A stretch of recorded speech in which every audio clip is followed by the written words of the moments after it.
Go flat tracker. Go flat tracker. Go, go, go. Go flat tracker. Go flat tracker. Go, go, go. Go flat tracker. Go flat tracker. Go, go. The KLAVR FLAT TRACK POD is brought to you by our partners 193 Racing, INk, Classic Wheel Spokes and Otway Hydroblasting, Trac Rite Suspension. Euroka Fencing, and of course, KLAVR FLAT TRACK products. They support us, so go support them. Now on to the episode. Go Flat Tracker. Okay, here we are. We're here on the KLAVR Flat Track Pod. Darcy KLAVR, Tom Norvey, and our first special guest is Beau Baker. We're going to be cramming on the guest tonight, Tom. It's an awesome one. I was going to do a bit of an intro, but Tom was running late because he hasn't got much time in the day.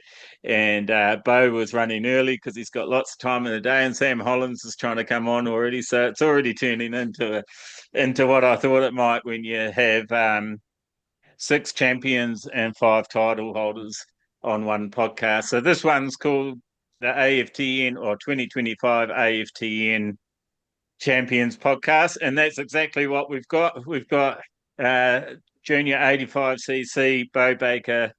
Congratulations, mate, Australian champion for 2025. How did that make you feel? Oh, it makes me feel really good. First Aussie title and first time racing AFTN, so it feels really good. Yeah, fantastic. You just nailed 2 questions I had for you right off the bat. So it's pretty good work. Going to make us work hard. That's we always love that. They say don't work with children and animals. Which one are you? Pardon? They say don't work with children or animals. Which one are you? You've got a bit of animal in you, or you're more a child? More a child. Bit of I don't know. You won, so and it wasn't all your way, was it? You had to fight for it throughout the championship. Yeah, I did, especially when it got to oil. You know, I haven't rode oil previously, so it was a bit different, but I definitely got used to it towards the end. Yeah, so you've never ridden oil before at all? No, I haven't. Not before Griffith. Yeah, okay. Griffith so tell was us my first one. Yeah, righto. Tell us where you're based then and what track do you normally race at? I'm from Townsville, Queensland. I usually race at Woodstock. It's about 40 minutes away from Townsville, my home track. Yeah, okay. That's not air motorcycle? No, that's not no. right, is it? No, I race there too. Is it? Yeah, that wouldn't be too far from you, would it? About an hour and a half. Oh, okay. So you know James Davey and George Holmquist, and you'd race with George a bit, I'm guessing? Yep. Yeah. Yeah, awesome. So that track up at Woodstock, was it? Is that what you... Yes. Yeah. Sand granite? No. No, what sort of surface is it? Oh, wait. I think like Deco. Yeah. Pretty sure? So sand granite. And okay. you normally race Australian dirt track wheels on that, or do you race on your 17s? I usually race dirt trial tyres. I've rarely rode 17s before AFTN. I rode them twice before AFTN. Yeah, wow. Yeah, awesome. Well, fantastic effort then. And what made you change over to the 17s? What made you want to do AFTN? Oh, we just saw a lot of promotion in it, and it was all over the place, and everyone seemed to be doing it, so we wanted to have a go. We were originally just going to do the first 2 rounds at Maryborough, but I won those, so we thought we'd do the whole series. Yeah, of course. Yeah, I've heard that story a few times from a few different riders in different classes. Come to have some fun, ended up winning the first one, and then they were return offenders and came and won some more. So who were you battling with in the most in the class? Not really. I was sort of out on my own. At Maryborough, I was battling with Hugo Holmes a lot before he had a bit of a crash and missed a few rounds, but not really anyone on dirt. But when it got to oil, sort of with like the top 5 people. So you just had to keep it consistent, keep scoring points, and that's what got you through to the end. Yeah, I had a 130-point lead after round 4. So you actually, let me see, you ended up on 1,328 points and you won overall by second place Brodie Ford, and you beat him by 101 points. So that year was pretty good, keeping that gap and keeping it consistent. And I had a few crashes, but everyone else did too. So Yeah. That saved your ass, let's say. Yeah. And what were So the how did crashes they do mainly? the points in the Junior 85? Did they do, was it 25 for a win, 22 for second? 55 for a win, 55. 50 points for a second. Oh, right. I'm not sure about Yeah. third, might be like 45 or 47. Yeah, no, just wondering. So, yeah, you've only, well, you pretty much won it by two or so race wins, I think. Yeah. No, good work. Yeah, Tom's the smart one. He does all the maths and all the jiggling in the back. I'm the pretty one. I'm the face of the pub. Yeah, that's right. Yeah, crack screens. You did, and your old man. What do you want to give your old man a shout out? What's your dad's name? He reached out to me when I couldn't find you on the internet. Jed Baker, truck driver. Yeah, And he helps out at Jeff. Woodstock. Yeah, right. Yeah, well, good on you, Jeff. Thanks for reaching out. Otherwise, you weren't going to be on this, and I really wanted everyone to have the chance to come on and be seen and heard. Yeah. And we want to get your name out there. And obviously, before your segment's finished, make sure you remember. I hope you've got them written down. Any sponsors and that you want to shout out at the end as well. I have. Yeah, awesome. Nice. Good job. So, who's your manager? Is it Dad? Mum? Yeah, Dad. Yeah, Dad. Yeah, Dad. No, Mum's the boss. I'm the manager. So you did a hell of a lot of travelling. Yeah, I did. A little bit away from the racing. Was there any highlights of that travelling? Do you like fishing? Did you find some good fishing spots or anything that you'd never been to? We didn't really have time for any of that because when we drove to we flew most of the rounds. Yeah, flew in on a Thursday night, then had to drive to wherever it was Friday, like at Albury and Griffith, I think.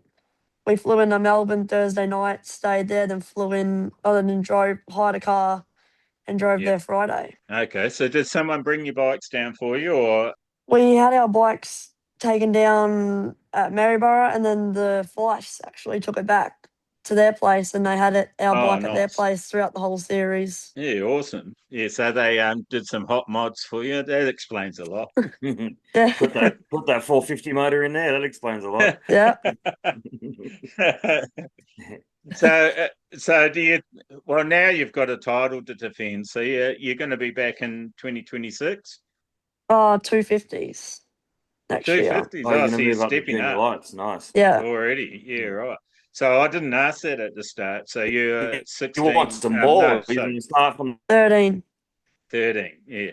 So jumping ahead of myself. What were you saying, Tom? He's frozen, I think. Look at him. Yeah, he's frozen on mine too. He looks like something from a wax museum. It's all right. I just said, no, it's all good. The now it's working. Yeah, my internet's... Yeah. Did you have a question? Sorry, Tom. You started saying something and then you did the old wax museum job on us. No, he's going again. Must be real dodgy. Like you're doing now. Yeah, my internet up here is not too crash. Oh, that's all right. Well, we'll carry on because you're jumping in and out really bad. Maybe reset it. Yeah, it is. That's no good, is it, Beau? That's He's usually frozen. me. It's usually me having those issues there. He's gone away for a bit. He'll come back. Yeah. Yeah, cool. So did you make any new mates on the circuit? I sort of knew most people from other events, like last year, like title meets, like Aussie titles and New South Wales titles. Yeah. You get to know everyone, so. Yeah, it's a fairly small community, I guess, isn't it? So, and how did you go at the Aussie dirt track titles in the past? Have you podiumed? Have you got close? It's just something you haven't quite grabbed? I did all right last year. I got fourth at Forbes Aussie titles.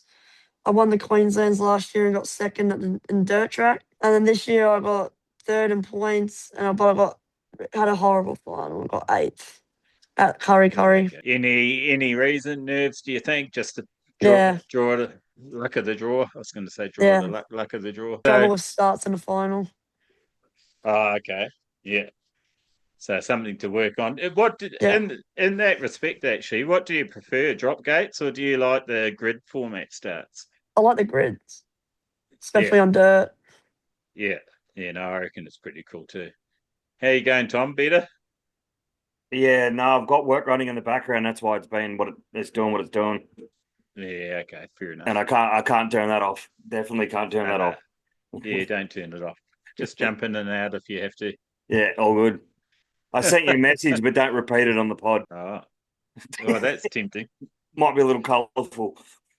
So Beau and I were talking about his dirt track and some Aussie title attempts that he hasn't been able to pull off. Oh, he's freezing again. So about making mates on the road, which he said that he's already met a lot of them through dirt track. And so we're just sort of moving on to the future then, Beau. So you're 250, you've got a bike sorted. Have you been riding that for a little bit? Not yet, actually. We're working on it. Yeah, okay. You need someone's super hot, fast bike to come your way. No, we're going to get a brand new one. Oh, are you? Yeah, nice. Yeah, okay. Oh, that'd be good. And you're going to do you know if you're going to do mainly 19 stuff or you're going to hit all the Aussie titles as well, dirt track? I think I would like to focus on 19s a lot more, but we'll probably still do a couple title meets. Not all the Aussies, probably, but Queensland's and one Aussies at least. Yeah, see how it's a lot to fit in, isn't it? So Yeah. So 13, what years that make you in high school? 9. Year 9. Oh, you have to start studying and stuff in year 9, don't you? Supposed to now, but I don't. Obviously, you haven't, Darcy. No, I was talking to a kid the other day on the bus about that, and he was telling me how year 9 you meant to put a bit more effort in. That's where I got my knowledge from.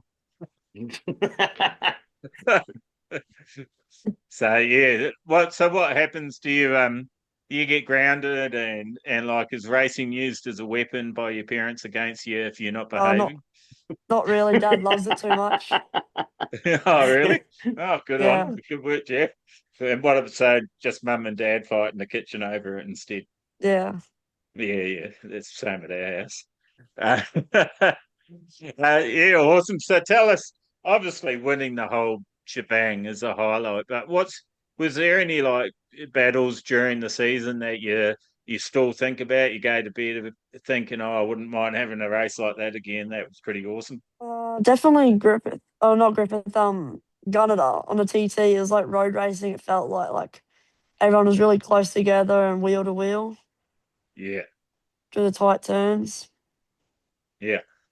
Yeah, it makes it a bit more challenging and a bit more like you go from 6th exciting. to 1st in a half a lap. Right. Yeah, right. And did you do that and then fought your way back, or? Mainly I sat around 3rd. Yeah. It was hard to make. I found it hard to make passes in some bits. Yeah. So, do you do any fitness or anything like that? Or, I mean, you're 13. You generally don't need to when you're 13. But do you play other sports or anything else that helps keep you conditioned? Not really. I just ride a lot. I just ride my 110 a lot around. Yeah. Okay. Yeah. Every day. Yeah. Right. Have you got a little track at home or? Yeah, I got acreage. Yeah, I think that helps a lot, doesn't it? If you can get seat time every day. Yeah, definitely more comfortable.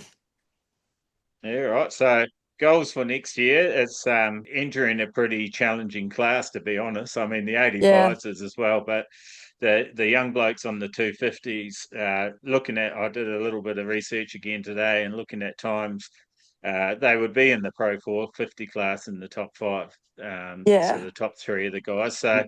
So, do you have a strategy? Are you worrying about it? You're just going to take it as it comes. You seem pretty Take chill. it as it comes. Yeah, I'm not really worrying about it at this point. Yeah, just give it a crack and see if you try my best.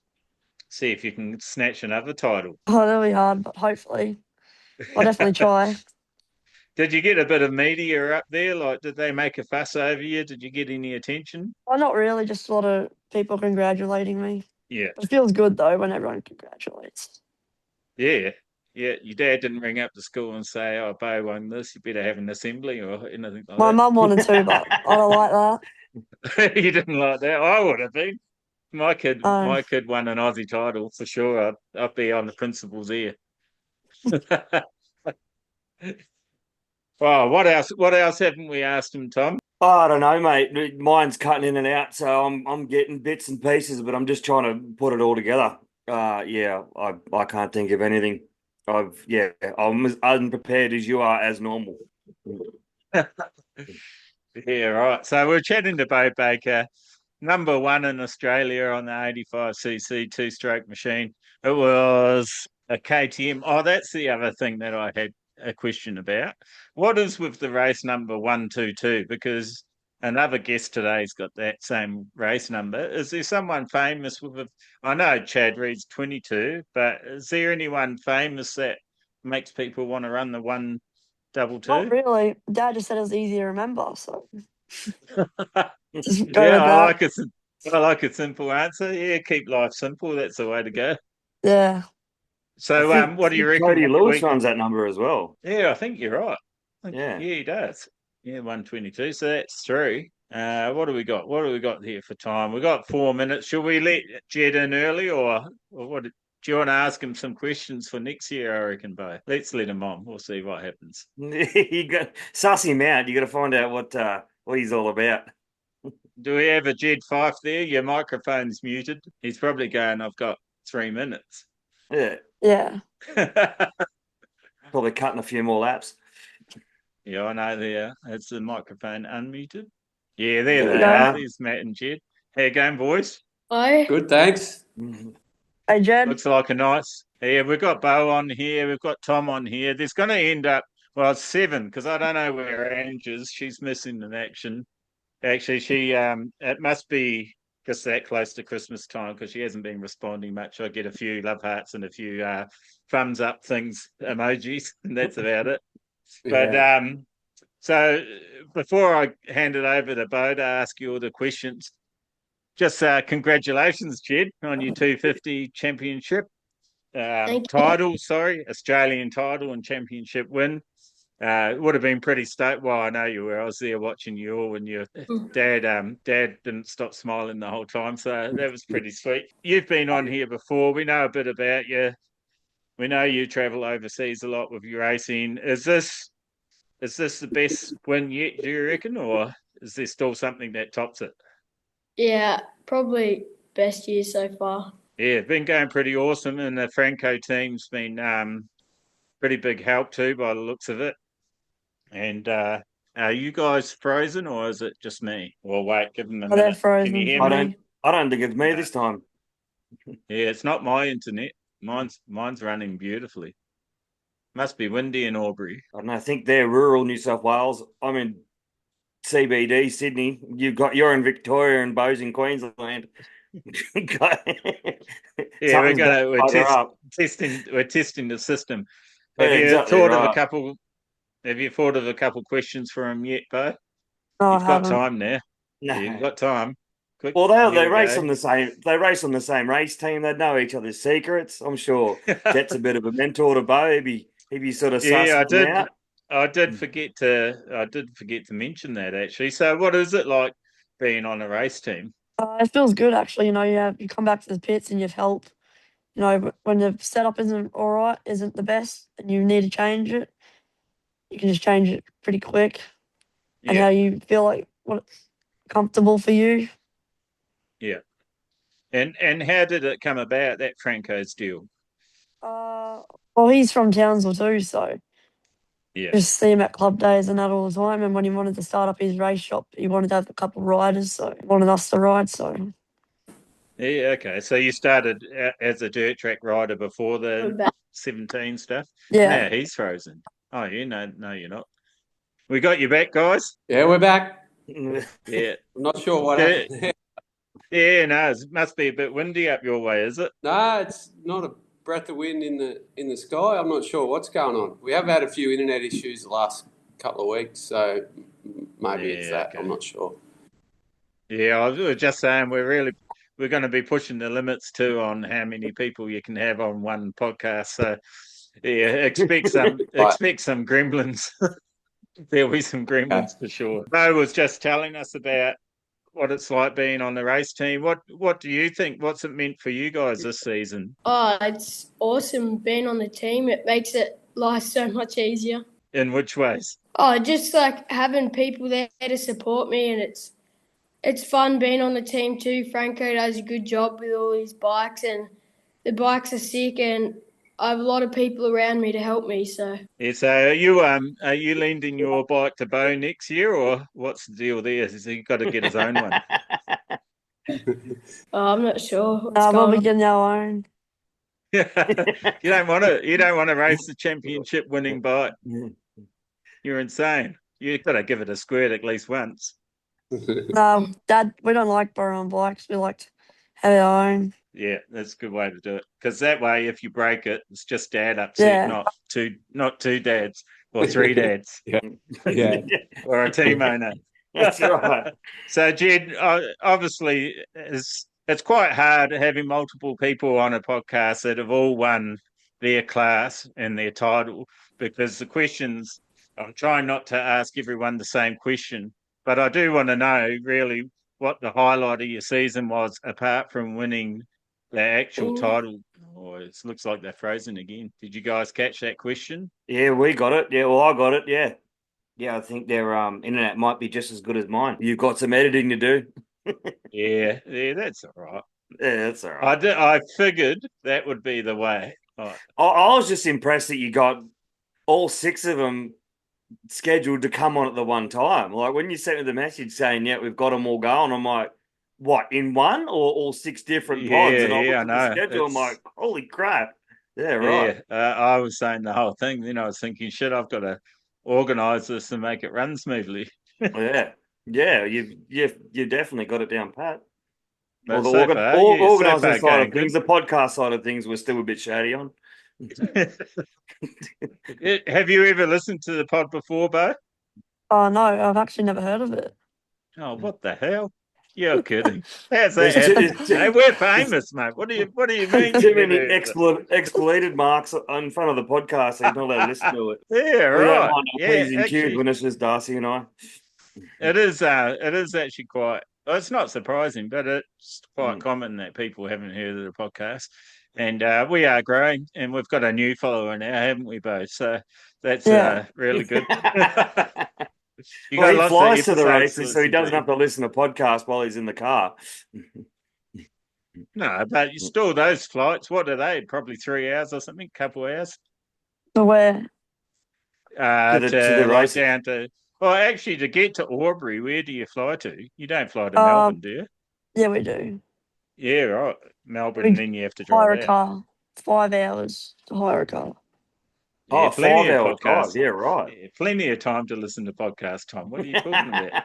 They're talking about race strategies and how to win championships. They're not listening to us jabber on about and abuse each other. Are you there, Jed and Matt, and just turned your video off, or? Yeah, it might be connected, but the connection's probably unstable. That's what mine kept coming up as. Podcast co-host and connection both unstable. Yeah, right. Yeah, they've gone again. They might try for a third time. So your home track at Townsville, Beau, is that where they had the Australian long track titles this year? Oh yeah, they did, and the Junior Queensland titles last year. Right. So have they released the Queensland titles for next year? Where they're going to be? Not sure, but it'll be up near our way since Brisbane's closing down. Yeah. Well, I think the Aussie long track titles is at Ayr. Yeah, it is. Yeah. So, yeah, I haven't seen. I know the Aussie dirt tracks in Canberra, but I didn't see with the. Oh no, I think one junior's at Summersby, I think. Yeah, it's at Albury. One's at Albury. And one's at Summersby, is it? Yeah. Yeah. Okay. Oh, you're gonna have to have another plane ride back down this way. Yeah. We've got the boys back. Have we got you guys now? Yeah, we're back. We're trying it off my phone now. I'm not sure what the problem is, but sorry about that. No, it's all good. It's all part of the fun. We love when everything goes tits up. Darcy loved editing everything. Yeah, no, it won't be a problem. So I don't know if you got the question I was asking before, but just interested in what your highlight of the season was, apart from winning the title. So was there a win that really stuck out to you that meant a lot, like you didn't think you were going to get it at that circuit, or anything like that? Just making a new mate, even that you didn't sort of think might happen? Anything? I won the 2 American championships. Yeah, I mean, oh yeah, well, yeah, that counts. That was this year. But I was gonna what say, about? yeah, that'd be. I'd be pretty I happy should with have that. I should have been more specific and said in the AFTN here at home. Beating Nico Donovan. See the relief on your face every time you beat him. The relief was just like, thank God for that. I remember that. So I was doing a little bit of fact checking this afternoon, and you were running actually at Griffith, and this was one of your slower times. You were running 24.353 second laps. That must have been on the dirt track, not the TT. The TT you were pretty close to the 450s as well. So that would have put you second in the fourth race of the 450 class. You still got a few years to go before you're hitting the 450s. How's that make you feel knowing that you're running times for some of the top races in Australia on the big bikes? Yeah, it feels pretty good, and that's on a 250 as well. I could probably improve my time a bit if I was on a 450. You don't think the weight factor of the bike will change that? Like you're pretty comfortable because you get to ride 450s in America, don't you, at 14? So yeah, yeah, the 250s are lighter, but the 450 having the power, I find it easier to turn, and also the power's there when you need it. So Yeah, yeah, gets you out right. of trouble this year. So you're saying when you're on the 250, you're pretty much just holding that puppy pin the whole time. well, yeah, pretty much pinned. Don't be modest. We can hear the bike screaming its head off around the track, praying that you back off for a split second. We know. So, and that's another thing. You were on a KTM, Franco's Race Shop KTM. You took it out with 1,511 points with a 40-point win over Nico Donovan. So that wasn't a huge margin. So were you worried at any stage? What was your race strategy? I'd say on Saturday at Gunnedah, Nico, I think he struggled a little bit, and I was winning some races, so I got a bit of a point lead over him there. And then on Sunday, he was really good on the TT, and I just had to finish the race with as many points as I could without crashing, just making sure I finished the race. Yeah, right. Yeah, that's pretty good. It's a pretty sound strategy. We've even seen, not at the same level of competition, but we've even seen Gary Rortman do that, haven't we? And bring it home for the 19s class in the Albury Wodonga Club Championships. And that was just by turning up every race, every round and staying upright. And I think that is an important lesson for any racer listening to this podcast, is that you don't necessarily need to win every race, but you do need to stay upright. So, yeah, it was a good effort, Jed, watching your race. And we didn't get to watch all your races because sometimes I was busy getting ready and sometimes I was parking it in my levers as well on those hot days. Were you in your levers or your nylons on those real hot days? I switched to my nylons and I just wore my airbag. Yeah, righto. Just for the last round, yeah. I ran my leathers, my shark leathers the whole season apart from the last round. Yeah, right. And how are you finding those? Because they're one of your sponsors now as well, aren't they? They came on board. Yeah, they're awesome leathers. It was just hot and the TT was pretty tight, and I found it a bit harder to move in the leathers, so I switched to the nylons just for the last 2 rounds. Yeah, righto. And so you obviously find they breathe a lot more and give you a little bit more movement. Yeah, just a little bit more movement for the tighter tracks. We're slowly running out of time.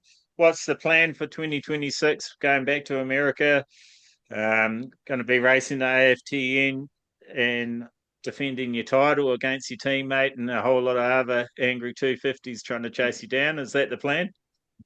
Yeah, we're going to try to get over to America again and maybe race the support class, and we'll do AFTN again next year here in Australia.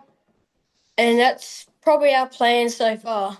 Yeah, awesome. And I've just got to say, can you understand me? Yeah. That's a bit of an inside joke me and Jed have running now, and Matt, because there was a New Zealand podcast. Apparently, I was harder to understand than the New Zealanders. So that's because you dribble. You're never going to live that one down, buddy. I'm gonna talk while I'm still breathing. You're going to hear about it. So, Jed, are you going to focus on 19s mainly, or are you still going to do a bit of Aussie dirt track as well? We just focus on the 19s as much as we can.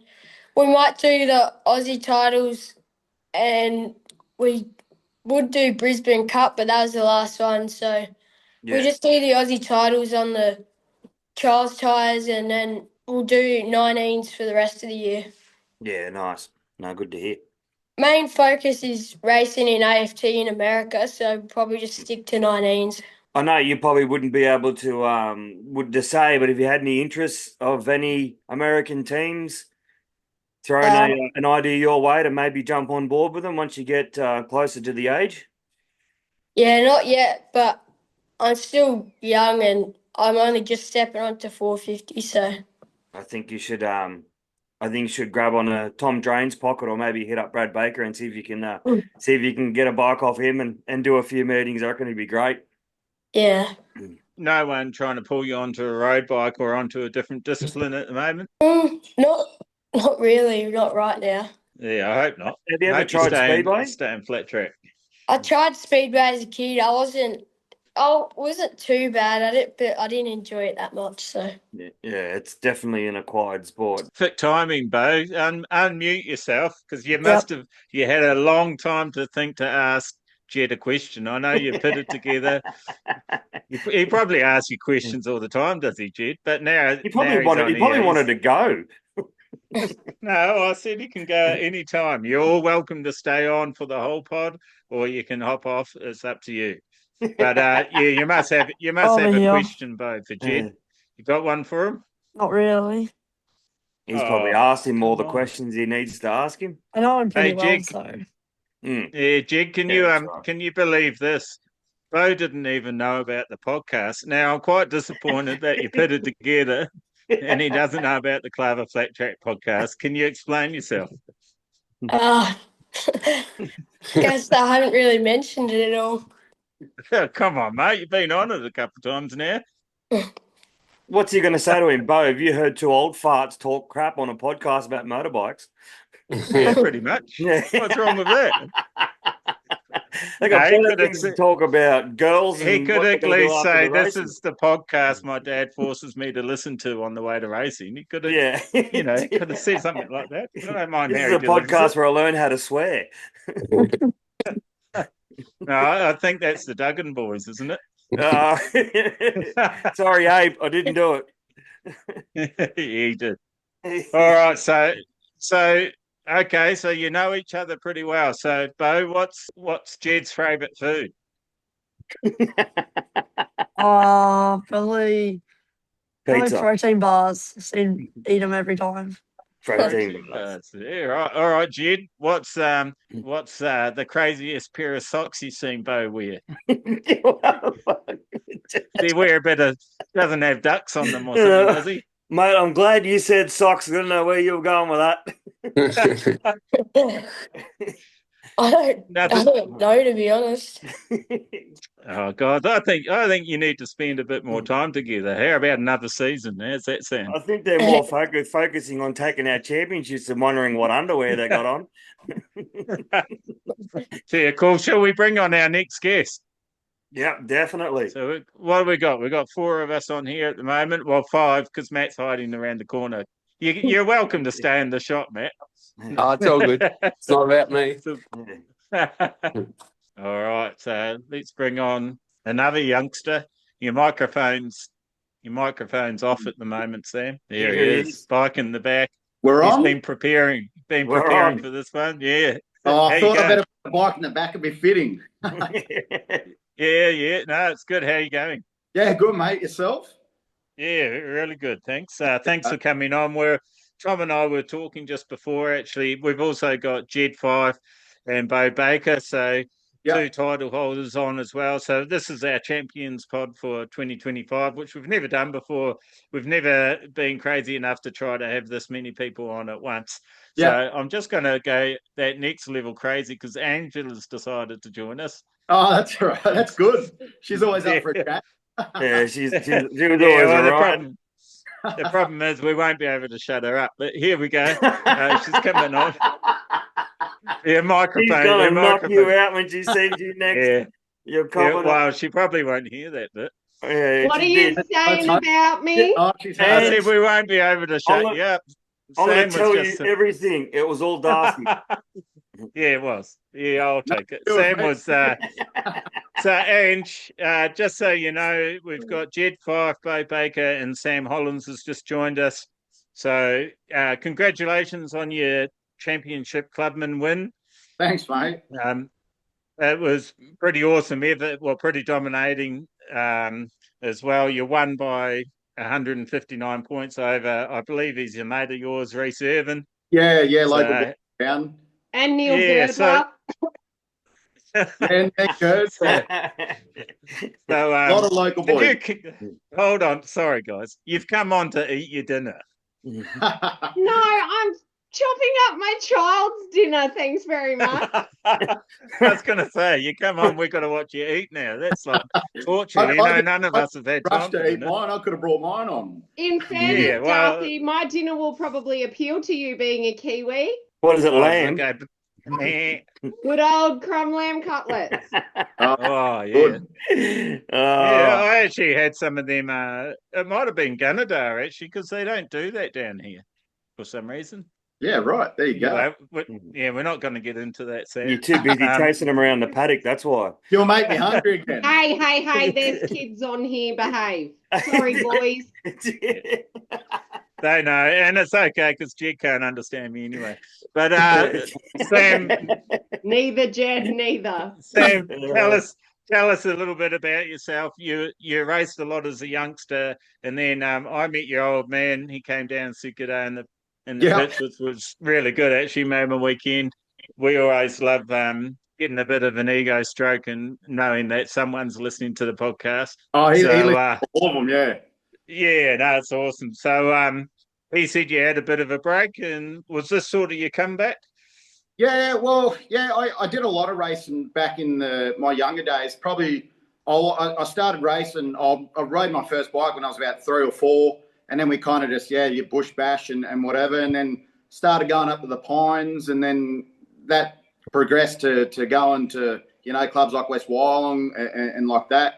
And then we were just doing like the series around here. Like I used to be called the Golden Wheels and stuff.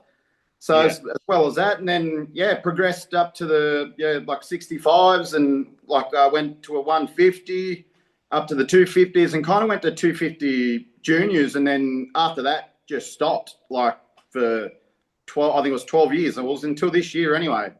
And I actually just went back playing footy, and then kind of got busy with that, and still enjoyed riding. Well, I didn't touch. Funny to say, I didn't touch a bike for probably 6 years, I think it was, and then just because footy was taken over, then I had a bad knee injury. I had to get that all fixed. Then I just didn't think of a bike at all.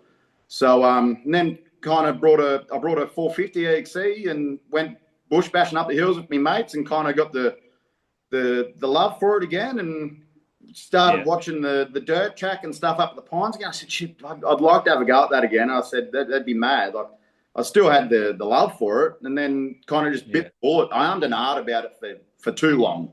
And then I just said, I bit the bullet, and I said, stuff it. I'll buy a bike. If I don't enjoy it, I'll just do the practice days. And lucky I actually enjoyed it, and it's good. It was kind of, the 19s kind of made me want to come back and do it too. I reckon that was like a really good idea, and that's the whole part of this AFTN thing. I reckon it's a mad series to be a part of, for sure. Yeah, no, it's definitely lifted the standard of race events, like series. Having a series to begin with is an awesome thing. We've had, I don't know how many podcasts your dad's made you listen to, but we've had this discussion on quite a few of them about, having, like, would have dirt track been bigger if they have more series and are presented more professionally, like the AFTN is. Obviously, we haven't seen where the AFTN is going to go yet and take Australian racing yet either. So, but it's definitely what the shot in the arm the sport needed. It is helping. Oh, definitely. It is helping get old riders back like yourself, and also the media content they're doing on social media on their YouTube channel is pretty good too. So hopefully that, I reckon. Yeah, hopefully that will progress. Yeah, I reckon that's the difference. The way they promote it and the way it's on Instagram and Facebook and then the YouTube, the recap videos, it looks professional kind of thing. Yeah, definitely. And that will bring people to it. Everyone will get the love for it. I reckon it's promoted unreal.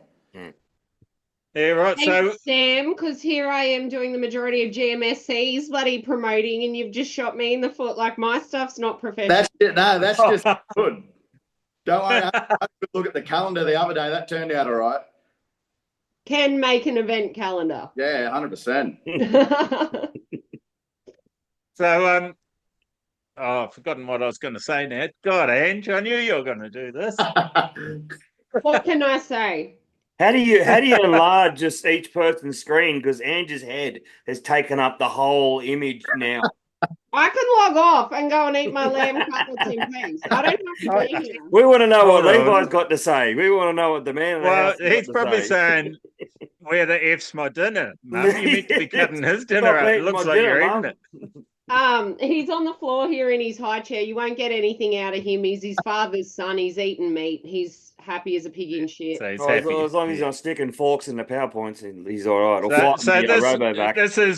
This is going off kilter a bit here, but Sam, some of the young fellas we've got on at the moment, I was just saying before, with Jed's times, would have put him up in the top 5 of most of the rounds and most of the 450 racing. For sure. How's that make you feel? Oh, he's on another level. Like, don't worry. A lot of them guys in the junior lights are like they're so good to watch. Especially Jed and Nico, like so good to watch. I remember I went up to Maryborough with Tom Armstrong to be a bit of a mechanic for him because I didn't ride, and I got to watch a few races.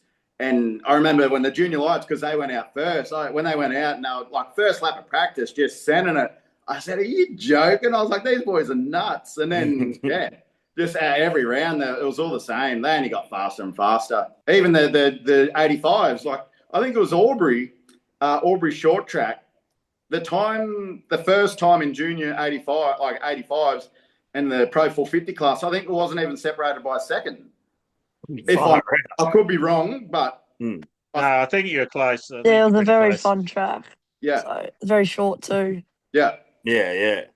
That's the thing. Beau, do you get to ride many of those up your way, or is it all 17s show tracks? No, just the shorter tracks. Yeah, we do. We usually do dog leg in the daytime for 3 rounds, and then we switch to nighttime and we ride the short tracks. Yeah, right. Yeah, awesome. Nice. Yeah, that's cool. I like those programs that switch it up like that. I think it's quite neat. Like Griffith was a different round for the AFTN, doing the 2 different circuits in the one day. And I thought, and actually doing it sort of backwards too, doing the TT first, and then they don't have an oval there as such, but doing the dirt track second. I thought that was quite cool. Yeah, it did. It definitely threw a spanner in the works, that's for sure. But I think everyone loved it. I think everyone was a bit iffy at start about it, but because no one was really sure what they were going to do and how many rounds they were going to do. But I think it worked out fine. And the crowd they got on the hill and that was just unreal. And it worked out perfect. The best crowd of the season, I think. Everyone would agree with that. Was Griffith? Yeah, that was fantastic. Yeah, for sure. And so that's I remember now the question that I was going to ask you. Did you? So you sort of you come back to flat track racing or dirt track racing, however you want to say it over here, and we're sort of changing it now by saying Australian dirt track, that's 2118, and Australian flat track 19s. So Did you hit what I'm trying to get to? Is did you have any expectations on yourself? Like, did you think I'm going to win this thing? No. Or you just No. come to have fun? I honestly, well, at the start of the year, I'll admit it, I was dead set hopeless. So I went out to Tom Armstrong's a few times because that's where we used to practice, and Dad said I couldn't spring friggin' 3 laps together without running off with especially the 19s on granite. It's the first time I'd used them. But then, I slowly progressed, and then, but coming into Albury, like I didn't really have no expectations, especially when I seen 35 riders entered. I said, shit. I said, I've got to qualify now. I said, that's going to be the hardest part. I kind of didn't, I said, I went into the series, I said, if I get top 5, I said, I'll be more than happy. And then, that changed after Albury, but dead set before Albury, I had no real expectations, that's for sure. What tyres did you choose to run? As we all know, Clubman's it doesn't have a controlled tyre. So did you stick with the same ones the whole time, or did you change them over? Or see, I ran Maxxis the whole coming up to AFTN, and then I hadn't rode with Dunlops, and all of a sudden I had Dunlops on at AFTN. I never ridden with them before, but I said stuff it. Granite track, everyone seems to be using them, so I ran the Dunlops on the granite. And then I use Maxxis rear, Dunlop front at Griffith, and then Maxxis rear at Gunnedah. Oh, yeah. And keep the Dunlop front on, or that was okay on the hard oil? I didn't find no different. I reckon it definitely felt better on the granite, I reckon, but those Maxxis, they're so soft. That's the only reason why I ran it at Gunnedah. Just because they're so soft, it's got to be holding on better. Have to be. But I think funny you say that. I think Jed runs a Dunlop front, Maxxis rear. I'm pretty sure. Yeah, I run Dunlop everywhere. Yeah. Well, Dunlop front everywhere. Yeah. Yeah. So I did forget that you guys aren't on the control tyre, Jed. So you tried a Midas out as well, didn't you? Super soft. What did you think of that? I don't know. I found it pretty similar to a Maxxis. I think it's just different wear and stuff, but I found it pretty much the same. We were just testing it and seeing what it's like, and I wouldn't say it was bad anyway. Yeah. It's not bad, and it's not heaps better either, is it? So it's sort of just another good option. It's probably good in some spots, but then the Maxxis is better in some spots. Yeah, I think just like Sam was saying as well, I think Maxxis was probably supreme on the oil just because of the compound. Yeah, for sure. So soft. They've got to be holding to the ground pretty good. Yeah, you'd think. Yeah, so highlights for you, obviously winning's a pretty big highlight, but was there any battles that stuck out in your mind that you wish you could relive, or you have been reliving since one of the rounds? Well, the racing was pretty good. It was pretty good in Clubman, I'll admit. There was a few races there, there was a lot of us that were close. I remember it must have been the 12-lapper at Griffith. There was the top 5. I think we were just all over the place the whole race. And I was in 5th at one stage, and then I got up to second. I nearly had a big buster, and I dropped back down to 5th, and I ended up coming back through the pack and winning that race. But lucky for the 12 laps. Usually every other 12 lap I'm buggered and can't ride, can't hang on. And that one I reckon I could have kept going. But I think it was just the adrenaline and whatever. But yeah, that's probably the main highlight, I reckon, of the AFTN. And probably Albury TT, I reckon, going fastest qualifier than winning the 4 races. I reckon that was a big highlight, especially going into that weekend. I had no clue what I was going to come and what was going to happen. So yeah, probably that. Even the Saturday night, I won 2. Tyler won 1 and Wes won 1, but whoever won the last one won the whole thing. And that was I remember I watched the interview later that day, on the podium. I couldn't even talk. I was that bloody nervous and didn't know what was going on. So yeah, even that was a pretty highlight. Yeah, it was good. Yeah, awesome. So what's what's your ideas and thoughts for next season? You're going to come back, or Yeah, step up. Yeah, next year, yeah, I'll definitely step up. Yeah, Actually, kind of did the Clubman this year, just because I didn't know really where I was, and I did cop a little bit of slack about that, me going in the Clubman class, but it was only till after Albury and that. But anyway, I was kind of just said I'm not gonna, pull out of it now. It's too late. Like I won the first 2 rounds. I'd be mad if I dropped out of Clubman now. But Can I just highlight that a lot of that slack was from me? No, definitely. There was a lot of people. No, but it was all right. I'll definitely move up, that's for sure. But that's like even our clubbing times, like some of us might dominate in it too, but we're still I still find we're a long way off the Pro 450 guys at certain tracks. Griffith were all pretty close, and probably Albury, but I looked at the times at Gunnedah, and we were a mile off the A group in the Pro 450 class. Yeah. And look, I have made comments about that too, about the skill level and the time differences in the Clubman. And it's not actually a go at the riders. It's more about the organisers and find a way to make it a more even playing field. And there's always going to be a winner and a loser in each class, So it doesn't matter which way you organise it in some ways. At a lot of tracks, you guys would have been, I might have been in the first rounds at Albury, and without having all the notes in front of me, I can't remember. But, a couple of you guys were super pole times, and they're sort of... Yeah, well, I think Griffith, I would have qualified 6th. So, yeah. But, totally understand that.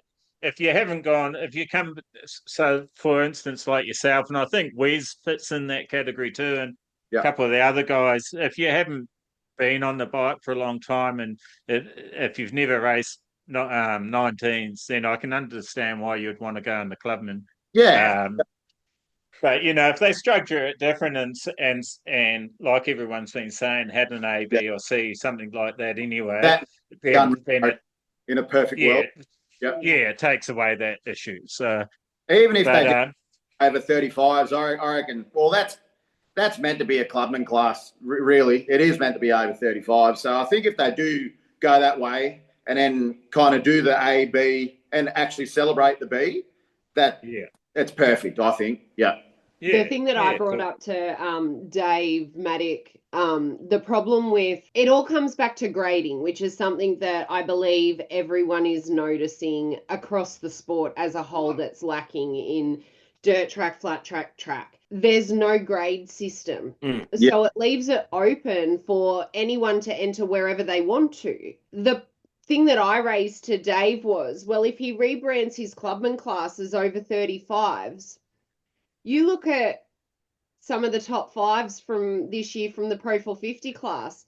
You've got Kirkness flying around out there on a bike. He's over 35. Wixie's over 35.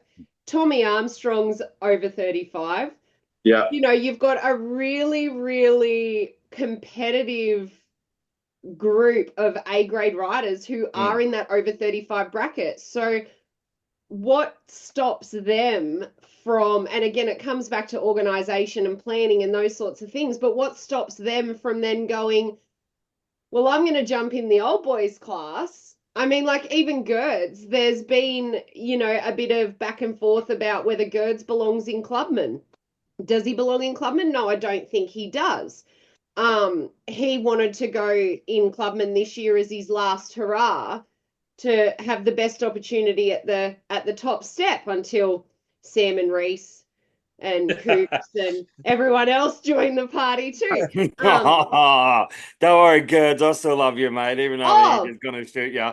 Yeah, it's and I mean, it is what it is, but I don't think that relabeling the Clubman class over 35s necessarily fixes the problem.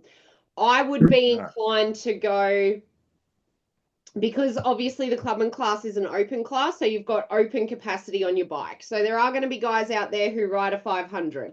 There are going to be guys out there who ride a 250.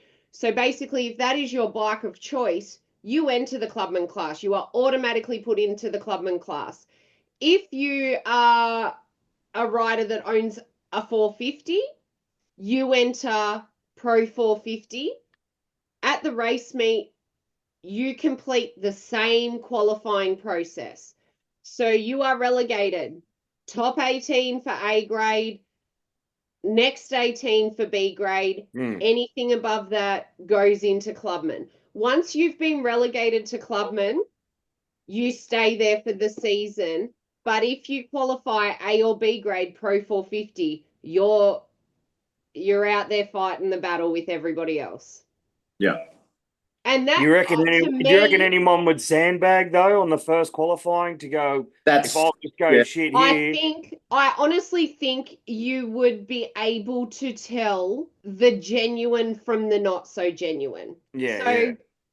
I mean, obviously, like just going to use Girds as an example. You know, Girds for Aubrey, he's not confident. Aubrey is not a strength for him. He struggles on granite. He performs far better on his oil surfaces.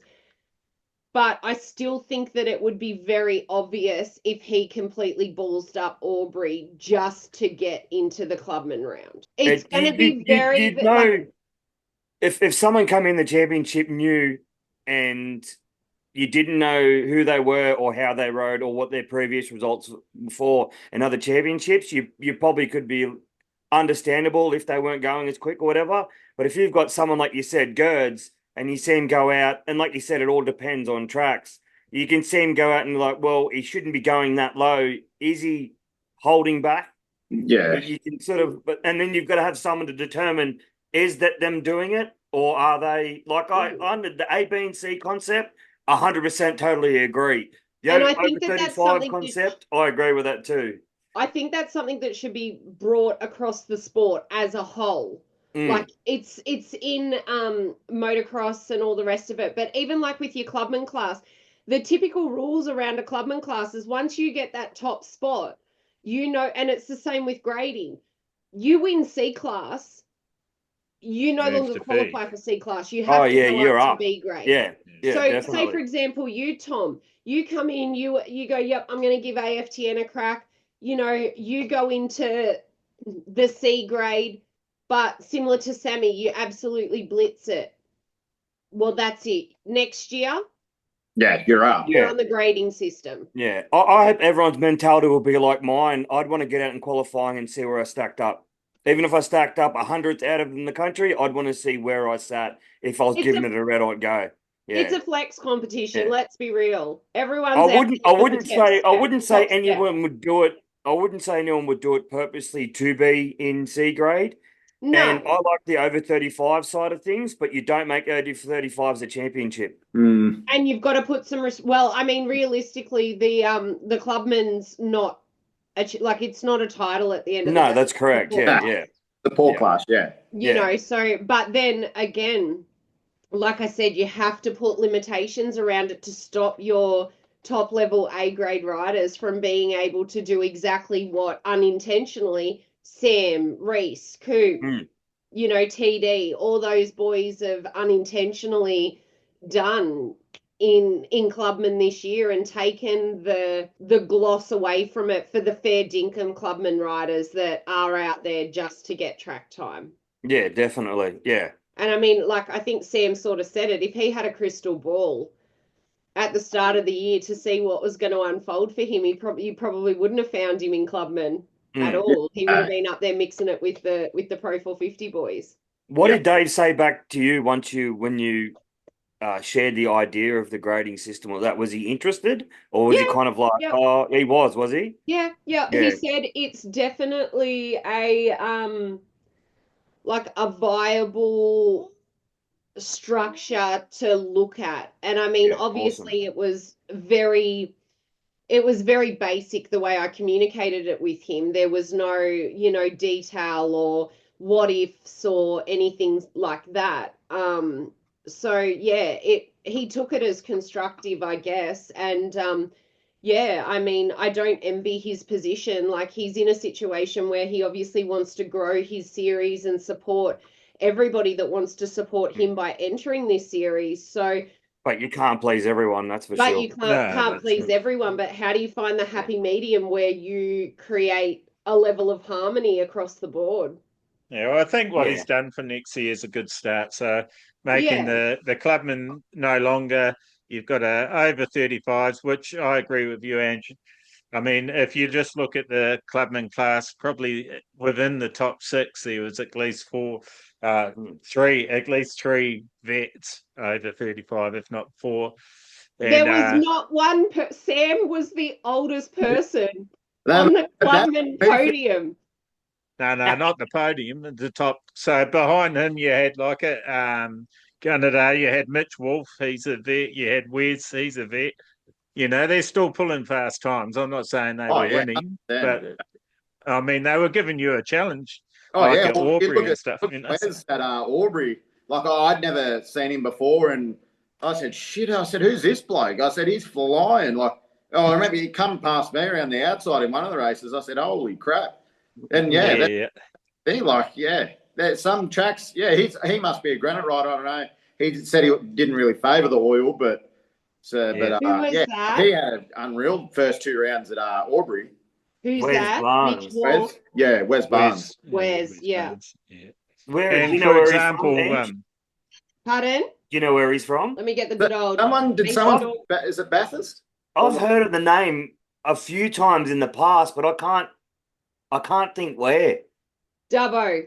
Dubbo. There you go. He's up that way. Yeah, right. Yeah, and for instance, you know, Mitch Wolf, Gunnedah was his actually first oil race meeting. He done a couple practice days. Yeah. I think at Griffith and he might have said tomorrow, I've forgotten there.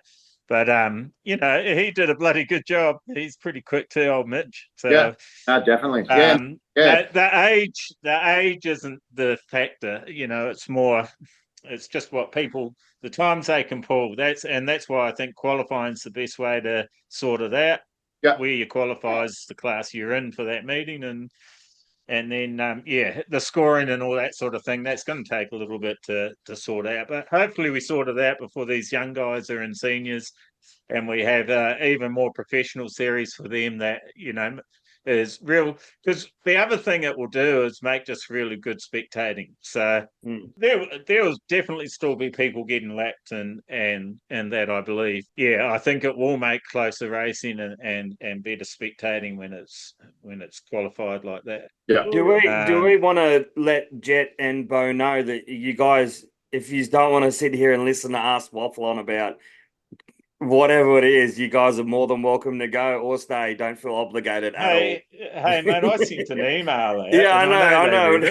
I'm just kind of like, these kids are like, what are these old farts talking about? And what are we going to sit Well, actually, do you guys want to mention anything on those topics? On about the qualifying? Can you hear Levi screaming? Yeah, Jed's unmuted his phone. Can you phone. hear Levi yelling?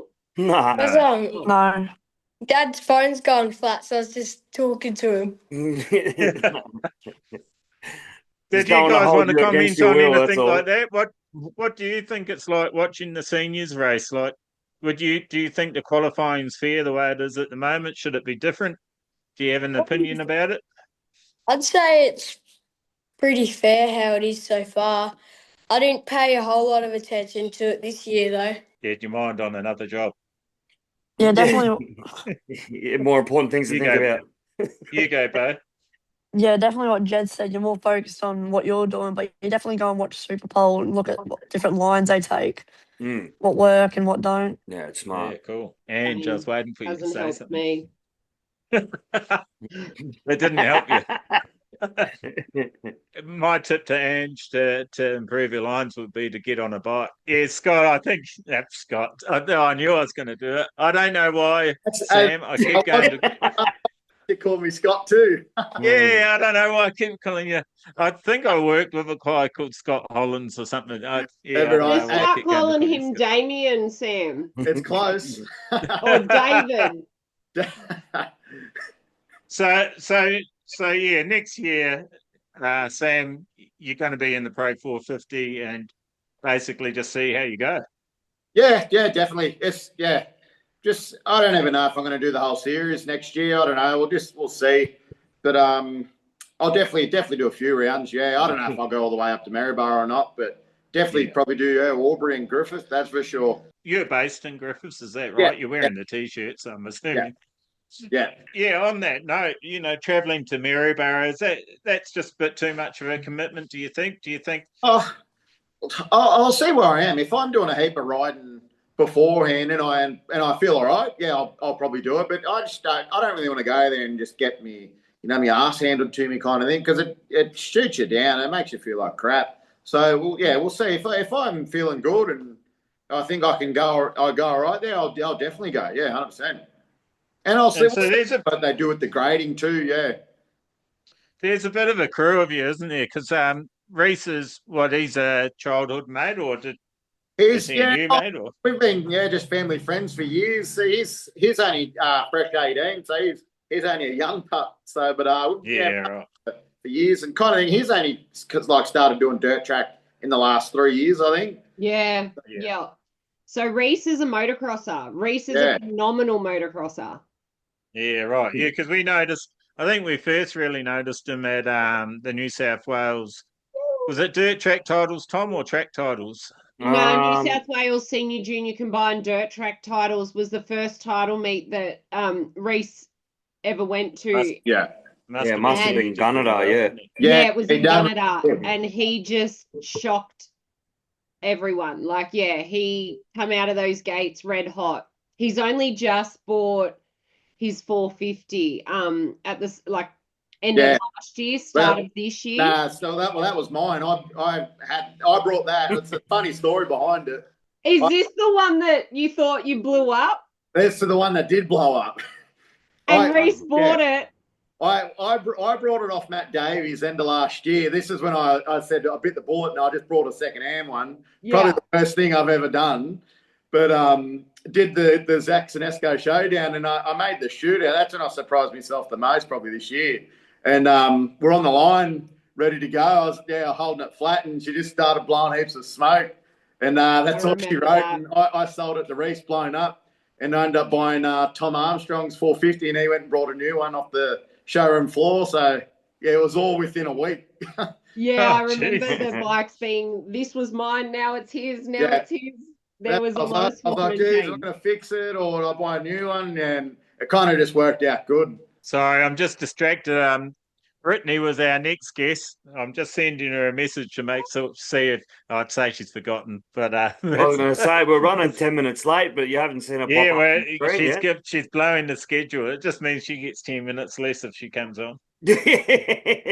While we've just got this lull, she's in Queensland time though. Oh yeah, so she'll probably be like an hour behind us, wouldn't she? Or ahead? Yeah, she's behind us. She's the same time as me. Oh, so she's going to come on. So what time is it up there, Beau? 6:46. Oh, so she's probably not going to clock in until our time, 8:35. Yeah, that's all right. That'll work. 6:30 Canberra, Melbourne, and Sydney time. Yeah. Yeah, that's all right. She can steal a bit of Thomas thunder. I just I want to deviate for a second while we've got Sam hanging around. So concern in his face is flat out. Sam knows me well. Sam knows me well.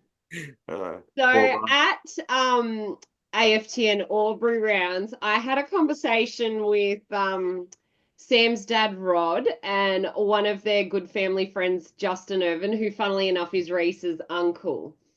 And they gave me a mission should I choose to accept in regards to Sam. How's the love life, Sam?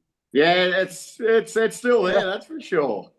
So there is a Mrs. Hollands, or we're still searching? You can't let the cat out of the bag, can you? Pardon? You can't let the cat out of the bag, can you? Well, I don't know anything. That's why I'm asking, because otherwise I was going to put a call out to all our female listeners to say I've got this absolutely great rider, great bloke, great family who is single and ready to mingle. But I don't want to... No, I don't know about that. No. Okay. I'll take a seat then. Oh, good. I'll look forward to meeting her and I don't know if it's any female listeners anyway. I think my old man takes up all the views. That's And all Gary right. and Gary You might Rourtman be too. right. As long as I've ticked the box and Rod and Justin can see that I do remember that they asked me to find you a nice girl. Oh, you And I have you definitely would have got a few words out of them. Oh, mate. Don't. Ange has got to Justin. send you astray. You're going to end up with. You're going to ask Girds. You're going to be in trouble. I said to them, there is only one of me. I'm sorry. There is And only we all one of thank me. the Lord. No, well, Sammy, No, we love you, if there's a lovely lady on the scenes, I look forward to meeting her and putting her through my vigorous GMSC approval process. Put them to work. Jesus. Put them to work. If she can flag or she can help in the canteen, it will be greatly appreciated. You can do anything. That's right. The more help, the better. If you want my advice, which is pretty useless, Sam, I'd make sure she's a rider. If you want to keep riding. At the moment, I don't know. Yeah, I haven't ridden since Gunnedah. So, to be honest, riding hasn't even crossed my mind since Gunnedah, eh? But, yeah, I'm sure it will. Yeah. Skylift in Albury. What was that, Ange? Skylift in Albury. Yeah, so when's that? I was only thinking about that the other day. 24th and 25th of January, so Australia Day long weekend. So the Monday's the public holiday, and it's twilight meet Saturday night, Sunday night. Yeah, right, and that's the short track. Yes, I believe so. Yeah, right, yeah. Yeah, I think I'd probably do that. It'd be warm, but I'd definitely probably do it. Yeah, under lights, it's a lot I'm of one fun. of your lovely officials for the event, so you will be graced with my presence. Is there a 19s class? I think they normally run a 19s class, don't they, Das? There was last year. I don't see why they wouldn't. And the year before. Yeah. So I was actually talking to everyone to be wearing. You're using V-Rub, like the Michelin's, and knobby front. Yeah, a lot do. But if you ask Jed, what's it like going against the 21-18 setup at Skylift? It's not too bad, is it? Yeah, it's when the track's nice, it's pretty similar, but they just got a little bit off the corners and stuff. Especially if it's a bit deep. But normally, I don't know. I think last year was probably a pretty even prep, I think.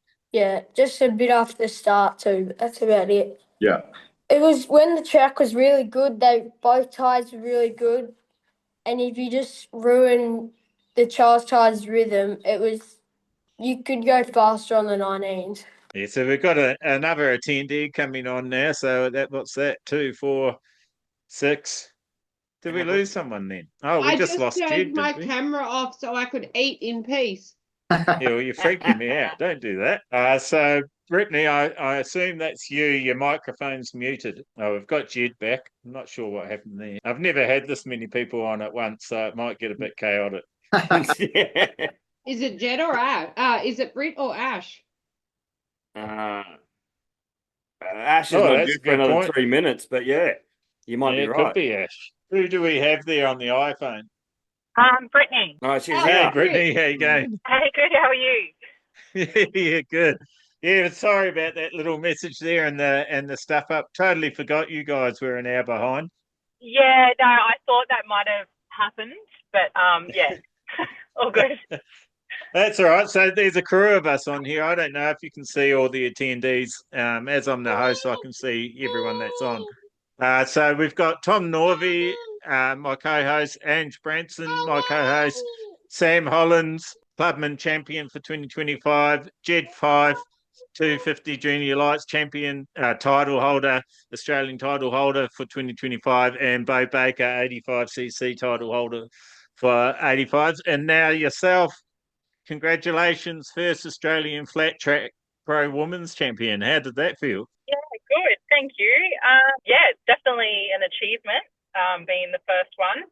I did do the trial run when they done it a couple of years ago for one round, and I really enjoyed it. So I was stoked when they put it out that they were going to do a full series for the women. So stoked to take it out. Was that the one round of women's, was it? Yeah, Gunnedah, I think it might have been. Yeah, I think it was back in 2023. Yeah, I think it was 2023 at Gunnedah, I think it was, Brit, wasn't it? Yeah, the first ever AFTN. Yeah. Yeah. Yeah, right. G'day, Levi. So Hey, Levi's there's my joined the party man. now. You wave to everybody. Say hello. Look, there's Uncle Tom. Hey, and buddy. Darcy, and Jed's on So, there. So yeah, this year we had the numbers to make it a title, which is fantastic. Did you go in with any expectations? Like, I don't really know your background. Were you a dirt track racer, Australian dirt track racer before? Have you won titles before? Actually, 2023 was my first year. All right. I've got 4 sons, and my elder 2 started dirt track back in 2022. And back then, we used to travel a little bit for them to get them exposed to different tracks and things like that. And everywhere we travelled, there seemed to be a women's class with a fair few numbers in it, which made me pretty keen to try it. And then my husband actually surprised me with a bike that same year. And yeah, it just escalated from there, I guess. I did win the dirt track and track Queensland titles last year. And I also took out the Australian dirt track titles as well last year. Yeah, awesome. So do you train with your sons? That would be pretty cool. Yeah, we just go to our local tracks, which is the Whitsunday Dirt Riders at Prossie, Ayr and Townsville are our local tracks. So yeah, fair travel for you to do the AFTN as well. Yeah, yep. Yeah, you'll be doing a bit of that for the Aussie dirt track stuff as well anyway, or do you mainly just do the Queensland stuff? Do majority of like the title events, and then everything's in between. We try and see who up this way travels where, and we kind of all go as a big group. With the women's championship, like, did you race 19s before it, or did you come in pretty green? Yeah, so the first time that I actually rode the 19s was the first time at Gunnedah that year at the AFTN first round. Yeah, it seems to be a common thread. Sam was saying too, he wasn't quite sure where he is sitting on the 19s, and he did well as well. I've seen some people just adapt to them like ducks to water, and other people, they are good riders and typically on 21-18, like standout riders, and they've really struggled. So did you find it a big changeover, or it didn't really bother you? Well, the first time was obviously at Maryborough, and riding them on dirt like that was definitely different, but it wasn't the massive difference that I was expecting with the wheels. Yeah. But it was definitely good to see this year all the different types of tracks with all the different dirt and oil and loose oil and everything like that to mix it up, just so it wasn't of advantage to some riders, I suppose. And was that the attraction to the 19s class for you, or the 19 series, or did you? Because I know a lot of the women racers around Aussie were sort of started to form a bit of a group and get together and work on making this women's class happen. Were you part of that movement? Yeah. Amy actually was one of the first ones to start that off. Because she obviously seen that the numbers were growing over the last 2 years. So we were trying to keep it like everyone notified of all the events coming up and who was attending and if it was worth attending, if they were going to get numbers and things like that. Because I definitely know a lot of the girls up this way, they weren't really aware of who was going where and whatnot, and if it was worth them to travel or not. So that group definitely did help getting numbers at certain race meets, especially the AFTN. And as we know, it is a bit of cost involved of getting the 19s up, getting your bike set up with 19s and all that sort of thing too. So it can be a deterrent for any rider, not just the females class. But we were really unsure, Tom and myself. Not sure about Ange, actually. I'm not sure if you were co-hosting at that time, Ange, but we were quite unsure if you'd get the numbers to make it a title class. And as I think the first round that you entered back in 23, there was only 4 or 5 riders turned up, so it wasn't looking real promising. So I'm really glad that it did happen this way, and it's just helped the series, and hopefully we'll get more female riders involved. And as we were talking about with the guys before, the publicity that they do on the socials, so Instagram, YouTube, Facebook, really helps promote it too. Have you had anyone reach out to you that you don't know from seeing that sort of footage or that publicity? Not particularly. Like, that group chat definitely does help. Like, there is a lot of support, especially because we're all at different stages of riding. Like, some have ridden for decades and some are just starting and some are interested. I definitely know that there's a few local girls here that are definitely interested in the AFTN for next year. So hopefully we do get more numbers than we did this year. I'm trying not to standardise these questions, but it's quite hard. There's so many people coming on, all being champions too and title holders. But what was the highlight of the whole AFTN without winning the title being the obvious highlight? What was another highlight for you of the meetings? The girls' support. Throughout this whole series, each individual girl has all been at different stages, and I do know that there was a few girls, including myself, that have had some fairly decent crashes this year and have set a stack mind-wise on the track. And us being, majority of us are mums as well. Like, we do know that it's a big thing mind-wise to go out on the track and actually give it your all. So the advice and the support from the other girls this year has been really good. So we've all kind of lent on each other to support each other and encourage each other through each round. I actually remember at Griffith, Brittaney, why did we have a delay in one of your races? And I remember you guys all camped out under the officials' pit tent, waiting to be marshalled for your race, and just the camaraderie between all you girls in that tent was it was good to hear the banter and the, just the genuine support for one another. And I think at that stage I was in my best form and dying of blisters on my feet or something. So I was being my best self as usual. Yeah. Well, that's it. Like, we're all at different stages, experience. Like, we're all different ages as well. So, like, in the women's class, encouragement goes a long way, and support moving forward in any industry, in any discipline in the bike situation. Well, congratulations! Fantastic that you've come on. We've finally got to meet you and hear your voice, because I wanted to get you on that other time and we couldn't quite pull it off. Congratulations being on the first Australian Flat Track Pro Women's winner. That's it is something that I hope you'll carry with you for the rest of your life. It's pretty cool. Yeah, definitely. Congratulations as well on boy number 5, I believe, Britt.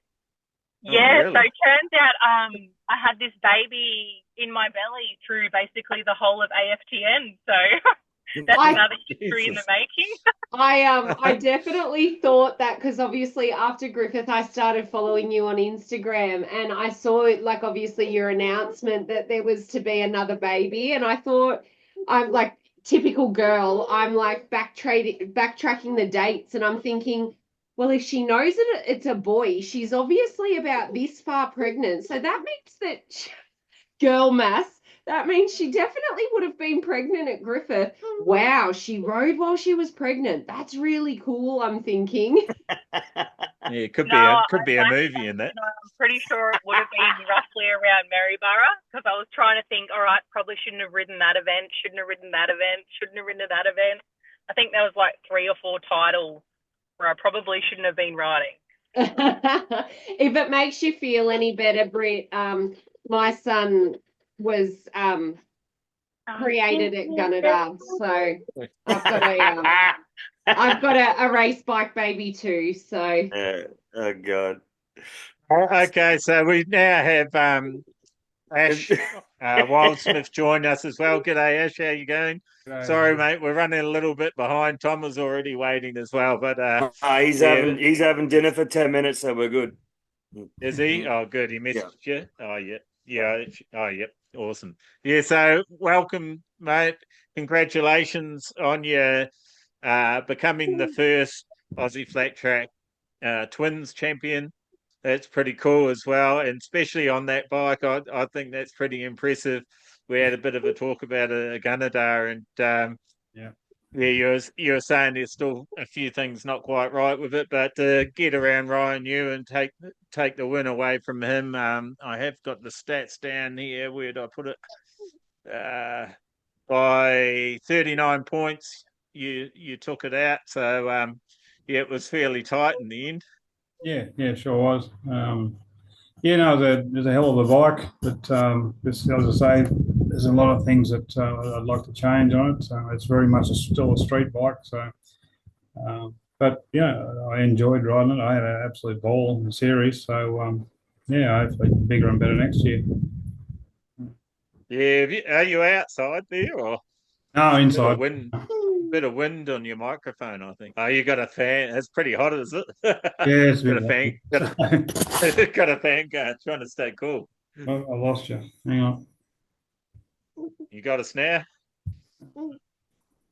I'm still here. Anyway, just keep going. Yeah, that's all right. We can see and hear you. Can you hear us, or if you just knocked the button and can't see us? I just can't see you. Yeah, it's all right. I don't know how to run this thing either. That's all good. Do you want it on episodes in? We're still learning.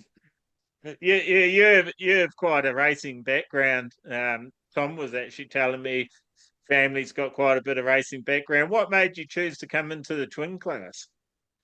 I was actually ready to hang the boots up at the start of the year. I had enough. Oh, not had enough, but the body's had enough. And the kids are getting to the age where they, competitive classes, and I thought, oh well, I'll take a step back and chase the kids around for a bit. And anyway, my brother said, "Oh, I found this twin. Do you want to have a crack at it?" And I said, "Oh, no, no, I'll buy it. You ride it."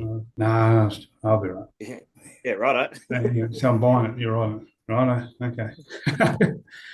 So that was the start of this year, and we mucked around with a bit over a few months before we put it at Albury and ironed out a few bugs. But like I say, it's a great little bike, but it's still potential there.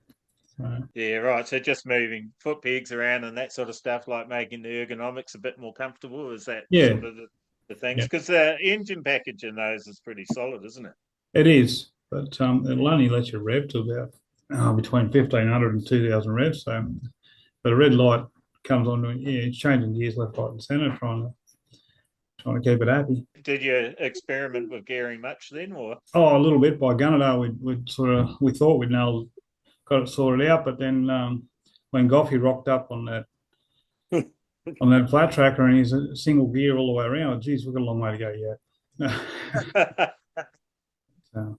Yeah, quite different bikes. So they're sort of probably not a fair comparison. But I really love that the twins. We have been over to start building them up here, and we're a long way behind America. But there's guys like the Fives and the Drains and plenty more that I can't think of names right off the top of my head. That have been travelling over there, and we'll bring back more information, and we'll catch up pretty quick. It's not like we don't have racing knowledge. It's just that's right. Yeah, just getting the bits and bobs and putting it together, and I think racing couple oil tracks, couple granite tracks, you're going to have different gearing for them, and figure it all out. But it was pretty solid effort, like coming out on that Ducati and taking the win. I think it was pretty good. And Yeah. Did you have any battles that like really stick in your mind? Or I didn't watch all the twin racing, but I remember you and Ryan seemed to be changing positions a bit, and I feel like there was someone else. Was it Keely was Corey in there as Banks. well? Yeah. Corey Corey Banks was in the it? mix. Yeah. Banksy was in there for the last 2 rounds, and giving me hell there for a while. So it was good. I raced against Banksy on 450s now over the years, and that was good to. I actually forgot he had that thing hiding in the shed. That was good to see it. I've been told that Banksy's got his finger in like every pie. Yeah, that's about right. He's not one disciplined rider. He'll ride anything and anywhere, anytime. So basically, what you need to do, you got to be able to do a bit of everything. I think. Makes you better. Anyway, anyone else on here fancy getting on a twin like Brittaney or Sam? I don't know if Sam's still there. Hold on. Yeah, I'd love to have a go at one. I reckon it'd be unreal. Yeah. What do you think, Ash? Did you think that it was that big a difference against being on a 450? Like, I don't know if it's just a Harley, but I sort of feel the sensation's the same. Obviously, it's a bit heavier, but oh yeah, hell of a lot heavier. It's bloody easy 100 kilos, if not more, over a 450. But my biggest issue was lack of front brake. You forget that you haven't got it, and you just get used to not having it. And then a Griffith through the right hander, it bent, it pulled the back brake lever up underneath the foot peg, so I had no brakes at all for the last lap and a half, I think it was, and that was a bloody eye opener. Yeah, I think that happened to Shane Richards as well, because those road ones do tend to they usually hook under the foot peg, don't they, on a lot of models? So, and really hook under, not like a dirt bike one. So, I think that caught a couple of yous that. Yeah, there's a bit of a bit of a culvert there, or a bit of a gully there, and through the right hander, and I must just grab the lever and pull it underneath. Anyway, wasn't so bad. When we pulled up after the race, I nearly ran clean up the back of Banksy. Jeez, he had no idea what was going on. I would roll straight on past. Shit, I got to get out of the road here. So anyway, we sorted her out. Yeah, you're right. Yeah, and were you surprised at the times you guys were pulling on them? Because at some of the rounds you're pulling easily B 450B times. I think it even went into the A times in some of them. I haven't got those notes in front of me, unfortunately. But in fairness, I'd like to say that Ash could bloody race in a solo bin and be competitive with anyone's times out there. He doesn't necessarily have the motor to make it go fast. That tends to be a common denominator with a lot of riders. Like I've said that about Matt Davies. He could have got on my Harley and won the first year on the twins easy, I think. If you're fast on one specific bike that you grew up on, you'll probably be fast on most things you put your hand to. Like you were saying before, Ash, they are 100 kilos heavier, 100 plus, some of them. So were you surprised at the times and how comfortable you did sort of adapt? I was surprised, but I honestly think, especially Wodonga, I thought, I probably got another half a second in there. I could, but I'd only been on the bike once or twice before, prior to that, and it was actually the first time on granite. So I would have liked a bit more time leading up to it. So, but it is what it is, and we'll get to try and get somebody more track time before next year. But I honestly reckon I've got another half a second in there, at least at Wodonga, and the right gearing and that. I had a bit of trouble with the gearing at Griffith. I've got to work out my starts. I don't know what the hell I'm doing wrong there, but okay. I nearly wiped out a Comet at Gunnedah, one of them starts, and she took off. And then the next one, she just bogged down. So anyway, it's a bit more practice in starts, I think. Yeah. And did you play with different tyres, or you just stuck with the the same ones the whole series, or We ran a Maxis the first couple of times we trialled it, and then we put the Dunlop, the new Dunlop on, and I liked it, so we stuck with that. I was pretty happy with that. So coming back bigger and stronger next year, but a bit more track time under your belt, you reckon? And I give think it another go, see if you can defend your title. Yeah, that's the plan at the moment. So see how the calendar goes, and I'm all for it. I actually enjoyed it. Like I've done a lot of series over the years. The Golden Wheels, we ran that for 6-7 years, and it was much the same. And back in the day, I could run 3 or 4 bikes. These days, I'm bloody stuffed after riding one. It's been a few birthday cakes between then and now. So yeah, well, it's got to happen eventually, doesn't it? Yeah. We'll run a wheelchair race or something soon, and I'll be right. Yeah, you're going to win that one too. I don't know about that. But anyway, there'll be a few of us there, I'd say. Yeah, cool. Have you heard of or know many other twin bikes coming next year? Like, you have any mates building them up, or? I don't know of too many building them up, but I spoke to the guys, like the other competitors there at Gunnedah, and they're all keen for next year. Which some of them boys are travelling shitload of miles. Like one guy was there travelling from Ayr, Queensland. Yeah. Jeez. Yeah. Well, two of our champions on here are from up that way. Townsville. I was almost going to call it Tamsworth, Tom, and so Tamsworth. That's a bloody good Townsville, yeah. So Beau Baker, the 85 winner from Townsville, and Brittaney O'Brien, who I think she's still with us. I think she's on the iPhone there. Yeah. She's from still here. Townsville as well. I just got a message off Tomar as well. He's sitting waiting patiently. Oh, shall we bring him on then?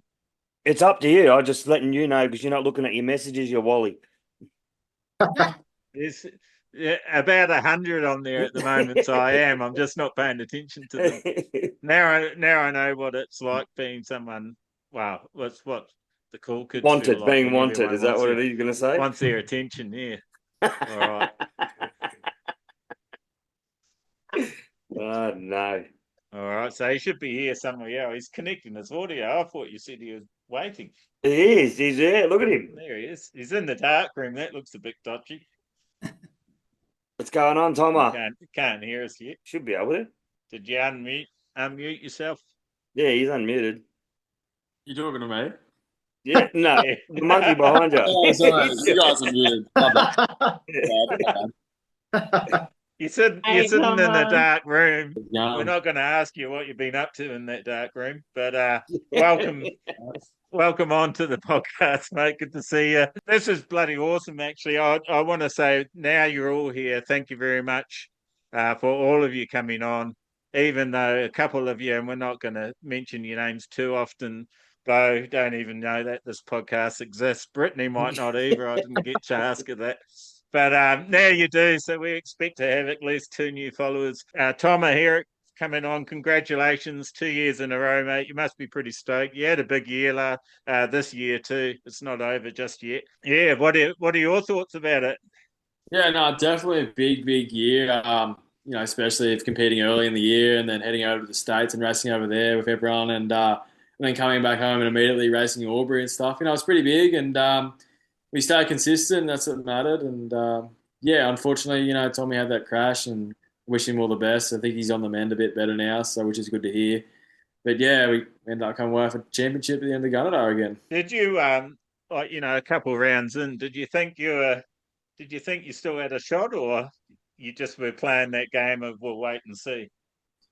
At Griffith, I still had a shot until the end of Griffith, and I did not feel it myself at all that weekend. I felt really tired, and I couldn't figure out the bike settings or anything. And to come away for third there was pretty crazy. But not really. Coming into Gunnedah, as I said in the AFT stuff, I just said, look, I'm just here to have fun and ride around with my mates. Yeah, well, I think it's the most we've ever talked in the pits, and to me, you seem super calm and really relaxed, and I was sort of surprised, and you looked like you had some good solid races and got the points you needed. tied it up. Do you think racing over in America helped with your mindset for here, or did it make any difference at all? I think, yeah, it definitely helped with mindset, but more just the riding and like the professionalism over there you see. It just, like everything, you ride so much, you're working so much, like everything just comes together and you become a better rider as you can see, like with like Draney and like even Jed and stuff, like they go right over there. It's lifts so much. Yeah.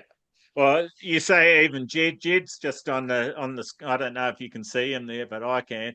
He's just there and they can unmute themselves to give you a bit of shit because, yeah, I reckon you're going to have to watch out because he's going to be kicking you. Well, he's kicking your ass now, actually. If you I look can at the see time. that beer, Matthew Fyffe. It's Did you say reflected that? in the window behind you. I was trying to be sneaky. It didn't work, did it? Nothing gets past me. You see Don't the do it. reflection in the background there. Half your Yeah, laugh. so how do you feel about all these young boys coming up and the experience they're getting, like you've seen in America? What's that make you think our sport's going to look like in Australia in a few years? I think it's looking really, really good. Like you got Sam, you got Jed, Nico, like all these young, brilliant stars coming through. I think it's the best talent pool we've actually probably nearly ever come through ever. Yeah, it's going to be interesting. And so, are you planning to be retired by then, or? I thought I was retired now. You're not going 3 from 3, Thomas? Look, I'm not sure what I'm going to do next year. Yeah, I'm just going to leave it at that and see what happens. Yeah. So you're not dropping any bombs on this one for us. No. Just see how it goes, and being part of the Davies team, how was that this year? Yeah, no, I can't thank Matty enough, especially like taking us over to the States, man, Jack, and looking after us really well this year. I can't thank him enough. It's been awesome. So you're sticking with Huskies if you are riding next year, or at the time being, yeah. At the time being, for the time being, yes. Not time to jump on a Yamaha yet.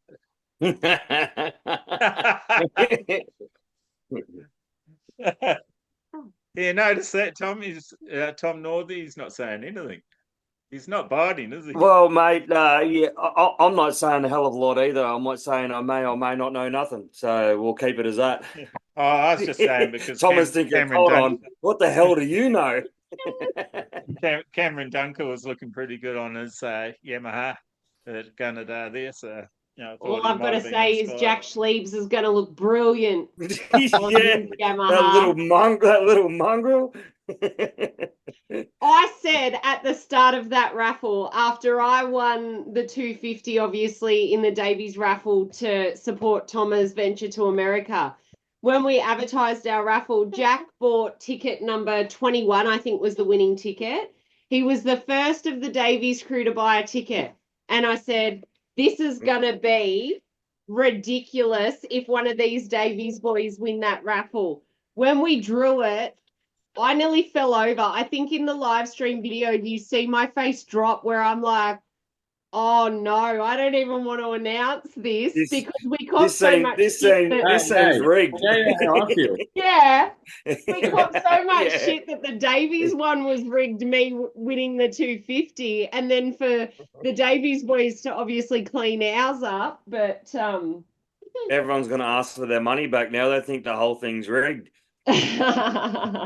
Tomo, what were you? I pretty much asked everyone else. I think maybe not Ash. I'm starting to get a bit thin and a bit complicated with having this many people on a podcast at once. But what were your highlights from the weekend?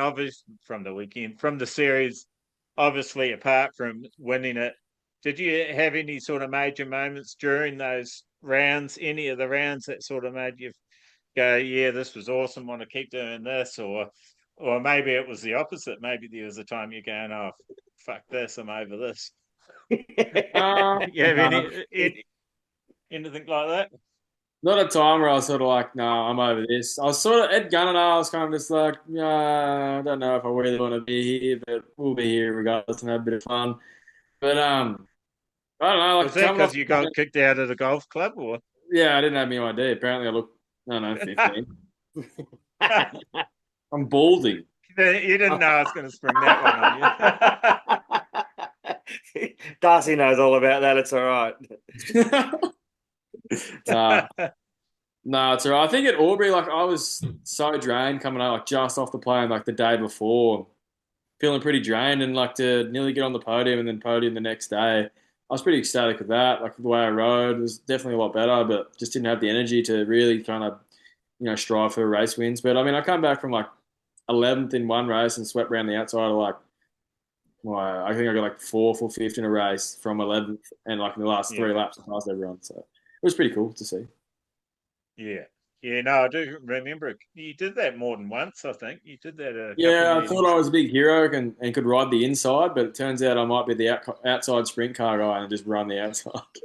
Straight on the cushion. Yeah.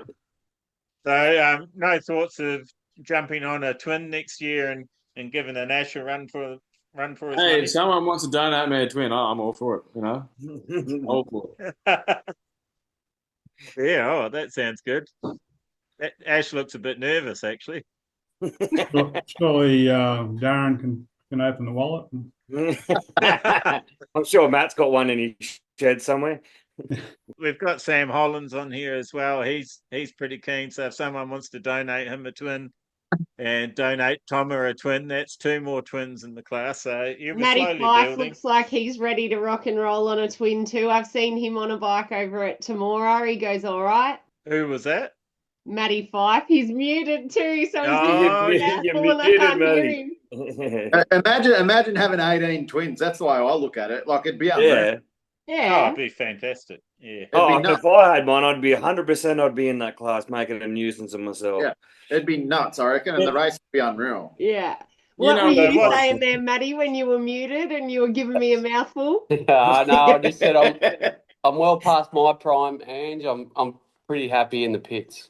I don't know. I reckon you could run rings. If Ash is still out there doing it, there's no excuse for you. No, it's all good. I seen him on a post here. I think he's ready for a twin. Anyone that can survive a postie. That was a bit of an early event. There was quite a few injuries walking around Gunnedah from that postie challenge. Still a couple. Everyone on here, I'm assuming, is looking forward to going back next year. Anyone got any suggestions to make the AFTN? Dave, if Dave listens to this, he's going to kill me. Bigger and better, or is there tracks that you'd like to go to? We've got a couple new tracks, or old tracks opening up again. West Wyalong, would you like to see around there? I've never ridden there. Would you like to see another round, sort of a little bit more in Victoria somewhere, or what are your thoughts? I think Broadford is an absolutely phenomenal facility, and it is so underutilized. So for me, I mean, if it's not AFTN, I would like to see Broadford used more to its capacity because it's brilliant. Yeah, it is. Yeah, 100% agree. Anyone else? I think Griffith's got to be 2 days. I think. Yeah. I reckon. Yeah, that'd be good. Oh, you're making me tired, Sam. Yeah. I'm trying to get through 1 day of racing. I reckon you'll still get a good crowd both days. I reckon. I know you get a good crowd there on the Saturday night, but I think you still get a good crowd both days. I reckon. Everyone, I still talk to people now about it, and they reckon how good it was. Griffith was probably the biggest crowd out of the 3 rounds that we did. But yeah, for sure. Yeah. When I spoke to Dave after the event, he said they clocked something like 1,000 spectators alone. So that wasn't obviously all the crew that we had on board helping with flag duties, canteen, all the rest of it. They had obviously passes into the event, but they reckon that there was 1,000 through the gate, spectators wise. So we'd be keen to have a crack at it too. We've got both TT, dirt track, and now long track. So we're as a club we're interested in having a crack at AFTN. So yeah, definitely. I'd love to see it at Temora. I can vouch for Ash and the Temora Motorcycle Club. It's an amazing facility, and it's we love going there, and we I can't speak highly enough of the track and the club. So Yeah. I'd definitely be one I would recommend. Oh, 100%. I'm right there with you on that one. Best steak sandwiches in New South Wales too. So if Jill's got the Barbie cracking, everyone will be happy. Now you sound like Girds. No, honestly, Tom, you've got to have one of Jill's steak sangers. They are on point. I can't eat on race day, especially what kind of strain You Matt don't puts me race through. AFTN anyway, so you just come I'm talking and about spectate not next sorry. Hey, no domestics on the pod, all right? No, there needs to be more domestics. That's a lot of oil tracks. So Yeah. I don't think we'd want an oil track dominated, would we? No. I'd love to see a clay track. I'm with you, Tomo. It'd be pretty cool to see an actual clay track if we could actually get one. Well, there's one coming, passed, but it's not under MA, unfortunately. Yeah. So yeah, where we've definitely got one. in sort of Queensland, New South Wales and Vic, are there like licensed clay tracks that would be an option, or are they kind of a thing of the past? I mean, for me, in 4 years in the sport, I've only ever seen granite or oil. So I think Wagga International Raceway, I think that's play. Most of your sprint car tracks are. Yeah, there's plenty of clay tracks around. Definitely car tracks, but there's a lot of it's getting them licensed. That's the problem. Yeah. So the Victorian flat track's definitely going ahead. I'm just waiting for the okay from the insurer. And we're going to be racing up here at Redline Speedway, which is a bank car track, 420 pole to pole. So that's pretty cool. I have got some dates, but I can't let them out until the insurance is good. Well, I could probably put them out as prospectus. They did give me permission today to put out the rules package, which is cool. So if I get a chance tonight, I'll do that, but it'll probably be tomorrow.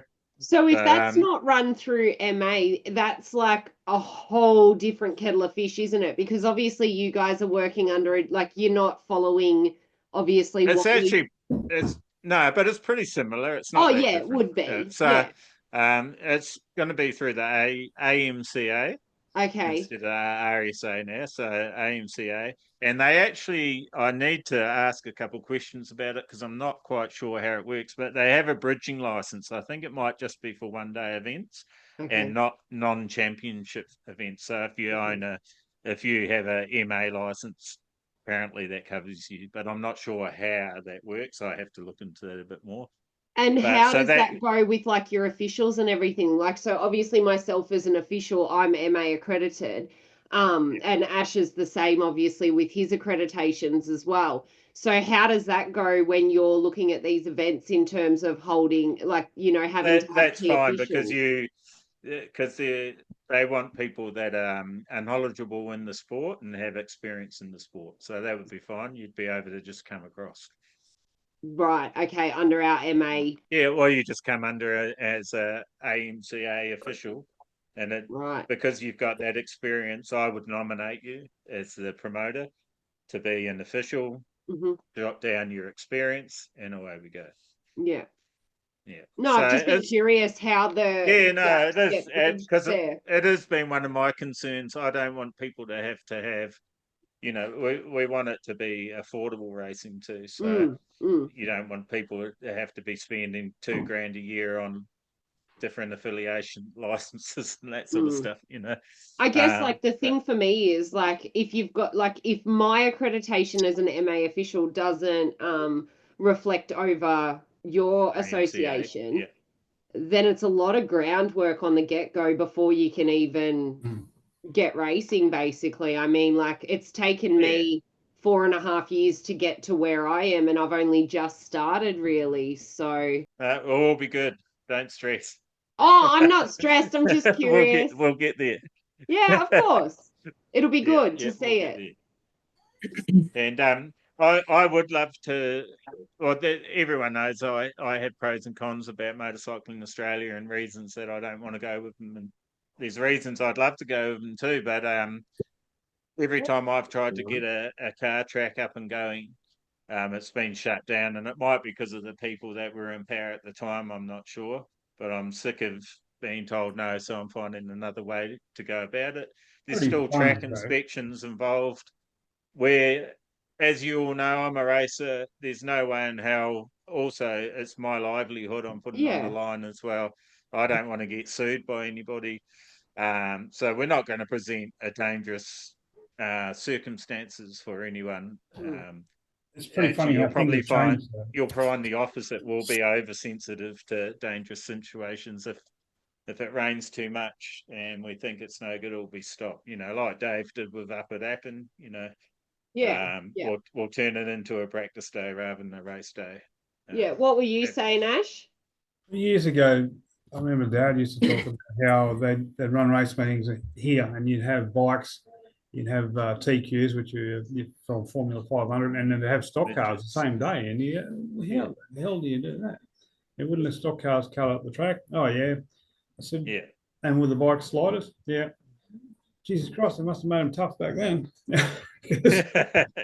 Look, it's not. We won't be sharing meetings with the cars, so it will be sole bike meetings, because that is an issue. When I was a kid, exactly that, we'd go and watch cars and bikes on the same night, and then probably by the time I was a teenager, that had separated because of those issues. You know, track would get cut up too much by the cars, and if there was an incident, then the cars are missing out on track time because they're waiting for the bike guy to get sorted out. You know, all that sort of politics came in, and that's where the two sports, the car and bike separated. It's really, you know, it's all under the Speedway banner. But well, I noticed that Wagundry track over in Wagga's just been relicensed for stock cars. Yeah, look, there's heaps of great car tracks around. When I researched car tracks about 4 years ago in Victoria, I got up to number 25 and I stopped looking.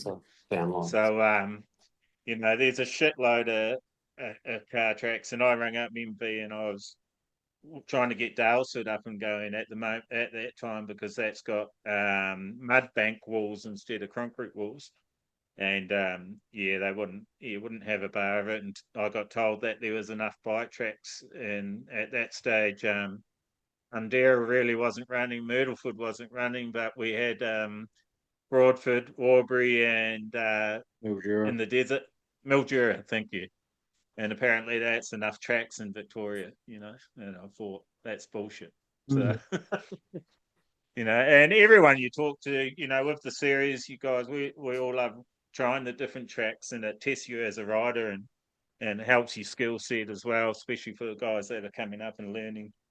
The more surfaces you get to experience, the more in your toolbox. So, hopefully we can get it going, and it's definitely going to help the guys that are wanting to go to America. As everyone knows, my mission is to keep you here, not so much go to America. But like Tomer, if you get the chance, why wouldn't you go and experience it and see pretty much the biggest paddock in the world for our discipline? So hopefully we spin that round a little bit or close the gap.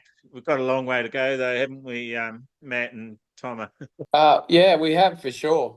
Yeah, but I think from my point of view, like the tracks in America are the same here. Like the dirt's no different. Like I think if we could utilise more car tracks in Australia and have the opportunity to ride them in Australia, I think it's only going to help the sport. But that's only my opinion. But like Tom might agree. I don't know. What do you think, Tom? Yeah, I reckon the tracks are very similar. I guess some things they do to the tracks make them a little bit different, just with lime and everything else they do. But we can't obviously do that in Australia due to like environment stuff, whatever I got told. But yeah, I think the utilization of like car tracks would be really, really good. And like, you know, like a car track's like basically like an indoor stadium. You know what I mean? Like they got everything there ready to go, and you can, you know, draws people. If you go, say, Friday night sprint car, then prep the track the next day. Saturday night dirt bikes, you know, come down. I think that's, you know, or separate weekends, whatever. It'd be pretty cool. Yeah, that's the attraction for me, Tomer, is that they're like an arena. So as far as spectating, you've got the best seat in the house pretty much anywhere around the track. Is where our bike tracks are fantastic, but not all of them are spectator friendly. And I think if we want to grow the sport, it's a good direction. You don't have to run all speedway tracks; that would get boring. But I definitely think it helps. Even Australian speedway, it seems to be. I don't know what you guys think and what you see on social media, but to me, that looks like it's building a little bit at the moment, and they definitely seem to have good spectator numbers. Feel like the speedway builds because we've got such great talent from Australia that ride overseas, and that's the only time they're here. And then come back, yeah. But it's really good to see. Like, it's awesome. Obviously, tracks. Any other sort of things that you think might help AFTN grow, or like just from a rider perspective, or to help spectators? Live streaming. Yeah, 100%. Yeah. It worked well for Gunnedah and New South Wales over the years. Did, yeah, that was great live stream. Like, you look at Bathurst, there's like 50,000 views. It's the Bathurst long track ones they had up. Yeah. Yeah. Yeah, that's right. I agree. That the live stream they had at the New South titles, New South Wales Junior Senior at Gunnedah last year. Yeah, it was that unreal. is by far the best live stream I've seen for an Australian dirt track meeting. Like, yeah. It'll be interesting to see, like, because obviously, like Griffith secured that title event this year, and we've also secured the live stream as well. So it'll be interesting to see how, it plays out, because, like, one thing that'll be different for us versus Gunnedah is obviously Gunnedah last year was manually scored, whereas we've got the electronic timing. So not only have you got the live stream to visually see what's going on, but you've also got the timing data there as well. Yeah, commentators make or break it though. If you got a couple of good commentators, it works bloody. I am in negotiations with MNSW at the moment about us bringing in our own commentator as opposed to them utilizing one of theirs. And funnily enough, the person that I'm working with at the moment in regards to the titles is the AFTN commentator, Mick, because I think he does really great at all round managing the event, not only the the races that are on the track, but he also fills any gaps and provides entertainment during, track prep and things like that. Like, Tomer, I've seen him come up to you and like even Jed and you, Sam, as well, Ash, all of yous really, and how yous going, how yous finding it, and getting that rider engagement out to the spectators. So if we can lock in a good partnership with MNSW for the titles to have a great commentator as well as live timing and a great live stream, then we should hopefully be set for a pretty good event. Yeah, that New South Wales one was awesome. How they had like the local council footage and that sort of stuff, telling you about the Gunnedah area, and that I really like that. I thought So we're in the same position with us. Track, We're in the same position as well. So it's an expectation as part of our host agreement that we obviously engage the local council and have them as partners for the event. So I'm about neck deep in title preparation at the moment. So watch this space. Yeah. So if anyone's got any feedback or ideas, please send them through to me for the titles, because I really do want to make them a monumental event in our calendar for this year. Yeah, cool. And you guys, I was going to ask Brittaney, since she's stuck with us up there, and I was going to ask you, what sort of spectators do you guys get to the track? Like, we just get the normal families and the locals that come around. Like, we do get a decent crowd. But like when we've had the titles and everything, because everything's so highly advertised and everything, and I think because the three clubs up here, they all work together.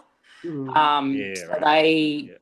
they're on all their social medias and each town and everything like that. They've just blasted it everywhere. So when we do have a big title event or something like that, we do get a fairly decent crowd. Even just, people that don't even watch bikes, they come because it's an event, and because we are like country towns up here, it gives everyone something to do. So we do usually get a fairly decent turnout up here.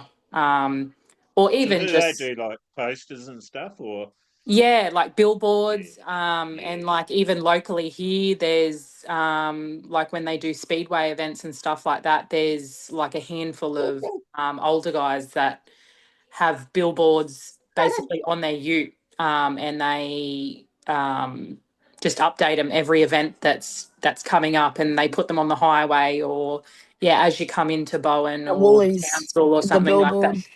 Yeah, Woolies and everything. Yeah, that's cool. Yeah. Yeah, that's I personally, I'm a big fan of that. I think there needs to be a lot more from that, even for club events. But as Ash said as well, definitely a commentator can make and break an event. Having one or not having one, even having a shit one is better than not having one, I think. But really, there's not many shit commentators. If someone's put their hand up, they enjoy doing it and usually do a pretty good job. Only if I do it, I found out. Well, you don't think you're very good at it? No. So we go a bit quiet on the microphone. It's a tricky job. It is a tricky job. Well, yeah, I've done a bit, and I quite enjoy it. But you're worn out at the end. Put it that way. Yeah, I can't keep up with the riders. So anytime I try and call anything, like I can remember the first King of the Pines, I tried to do like a live stream onto our club's Facebook page, and I'm trying to like call the race, and I was all tangled up, and it was terrible. I would not make a career out of it, that's for sure. If you have live timing, that definitely helps. If you're doing it off a piece of paper, that makes it pretty damn hard. But if you've got live timing that's going off transponders, it definitely makes a difference. Makes it a bit smoother. Is Dad home, is he? Yeah, and I'm just telling him his child stinks. Hey, honey, welcome home. Your kid smells. I suppose that's been told he stinks. I have to agree with Ange with the commentator thing. I think that live stream from the New South titles was awesome, but to have someone like Mick that knows all the riders commentating, that would be it would be perfect. So that was the only thing I could criticise from the live stream. They didn't. Hearing your jocks, are you? They didn't know the riders. They done a great job, but they didn't know the riders themselves. Whereas Mick's been there for a few years now, and he'd know the riders and just compliment. Yeah, there's a few points. The live stream. I dare you to. The podcast we did after that, I mentioned how the change of direction section was driving me fucking mental. Excuse the French. It still does. Every time I think about that live stream and he was saying change of direction section, you just call it a right-hander. Like some of the terminologies and knowing the riders, like you say, it makes a difference. Yeah. Because if you have someone that isn't around the sport and they decide they want to be around it more, and it's confusing if you've got all the wrong sort of information coming out, if that makes sense, without being too offensive. We were actually in America when that was on, and we were watching the live stream from America, and we were blown away by how good the footage was. Two cameras. It was super impressive, and it was just and no fault of the commentators that they just didn't know the riders as well as what some guys that have been commentating them for a few years would know them. But that's my only criticism of it. And like I said, we were halfway across the world, and we were blown away. I like how good it was. So. I think the poor buggers were thrown under the bus with all the information they were given, because it seemed to be 75% of the riders come from Canberra. Yeah, that's right. I had relatives from US and UK watching as well, and they turned around. They're like, did they know who you guys were? And I said, I think they were just people they brought in. I go, why is that? And he goes, it kind of seemed like they were guessing. And I said, I think it was like I said, I don't know. I said, I'd never heard of them before. And then someone turned around and said they'd heard them. They used to be presenters or something along those lines. And I said, look, I have no idea, whatever else. I said, if they got someone there that knew who the riders were and a little bit about them, it goes, it'd be unreal. It'd be fantastic. And that was the only negative thing I've heard out of the whole live stream. Oh, exactly. It was unreal. For sure. And I think, I think they've done an amazing job with the information they had, and they're obviously good at their job. For sure, 100%. Yeah. I think too, from the discussions that I've had with MNSW, they use commentators that are kind of proficient, I think, the impression that I got, and I'm happy to stand corrected, but they use a lot of commentators that are proficient in enduro and motocross and things like that. So I guess in a sense where, like with dirt track, we're in such a hard and fast. Yeah.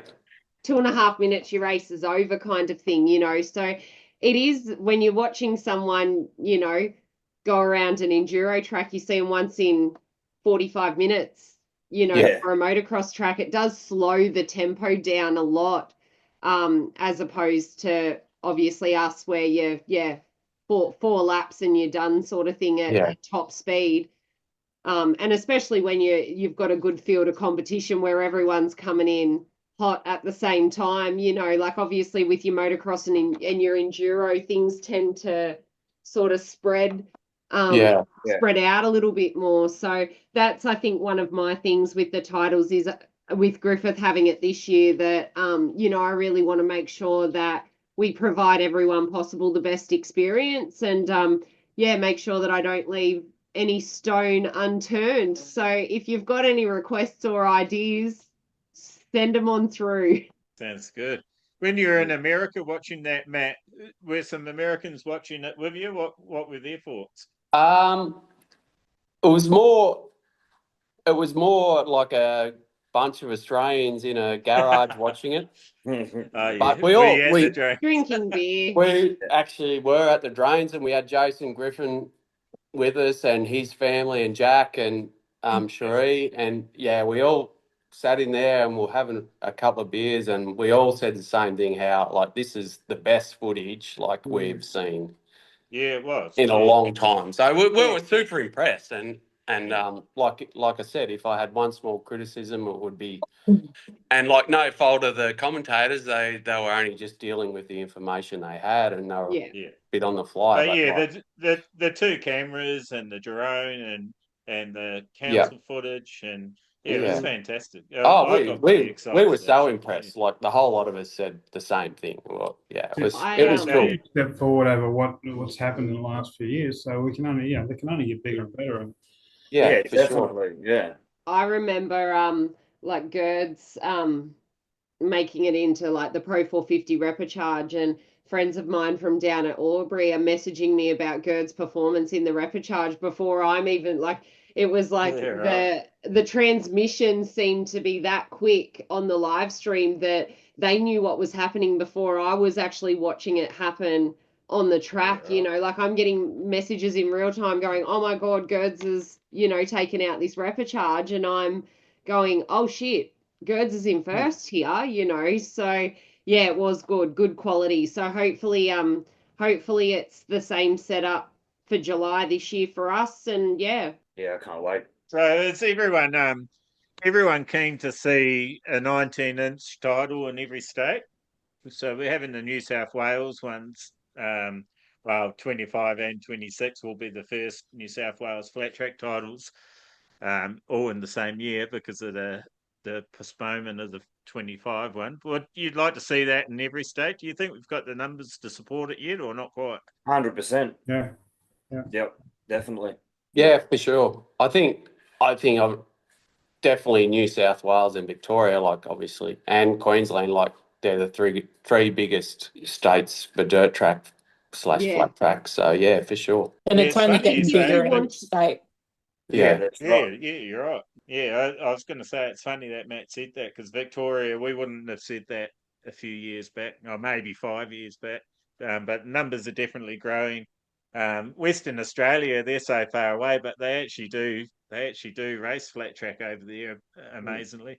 And South Australia, there's quite a few dirt track races in South Australia that I know. Well, a couple, Brent Webley was travelling, but he's got a job at the moment that's stopping him doing it. But he was putting on a set of 19s and coming all the way from South Australia. So I think he came to Griffith a couple of times, actually. Yeah. Yeah, he did. Yeah. I messaged him to see if he's coming to Gunnedah, but that's when he told me he's got a new job that he needs to spend the next probably a couple of years in so he can pay everything off.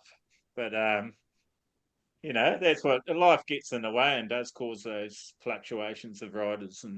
But it definitely looks like. I mean, who would have believed that we're all racing on 19s, having Australian series, looking at having multiple series in Australia, having multiple titles in different states as well. I think it's bloody amazing. It's fantastic.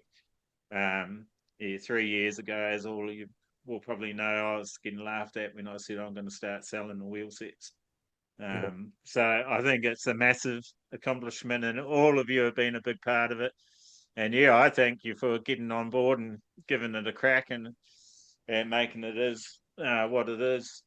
Because if you didn't, it wouldn't exist. So and all the experiences that people were getting out of it, like Tom are getting.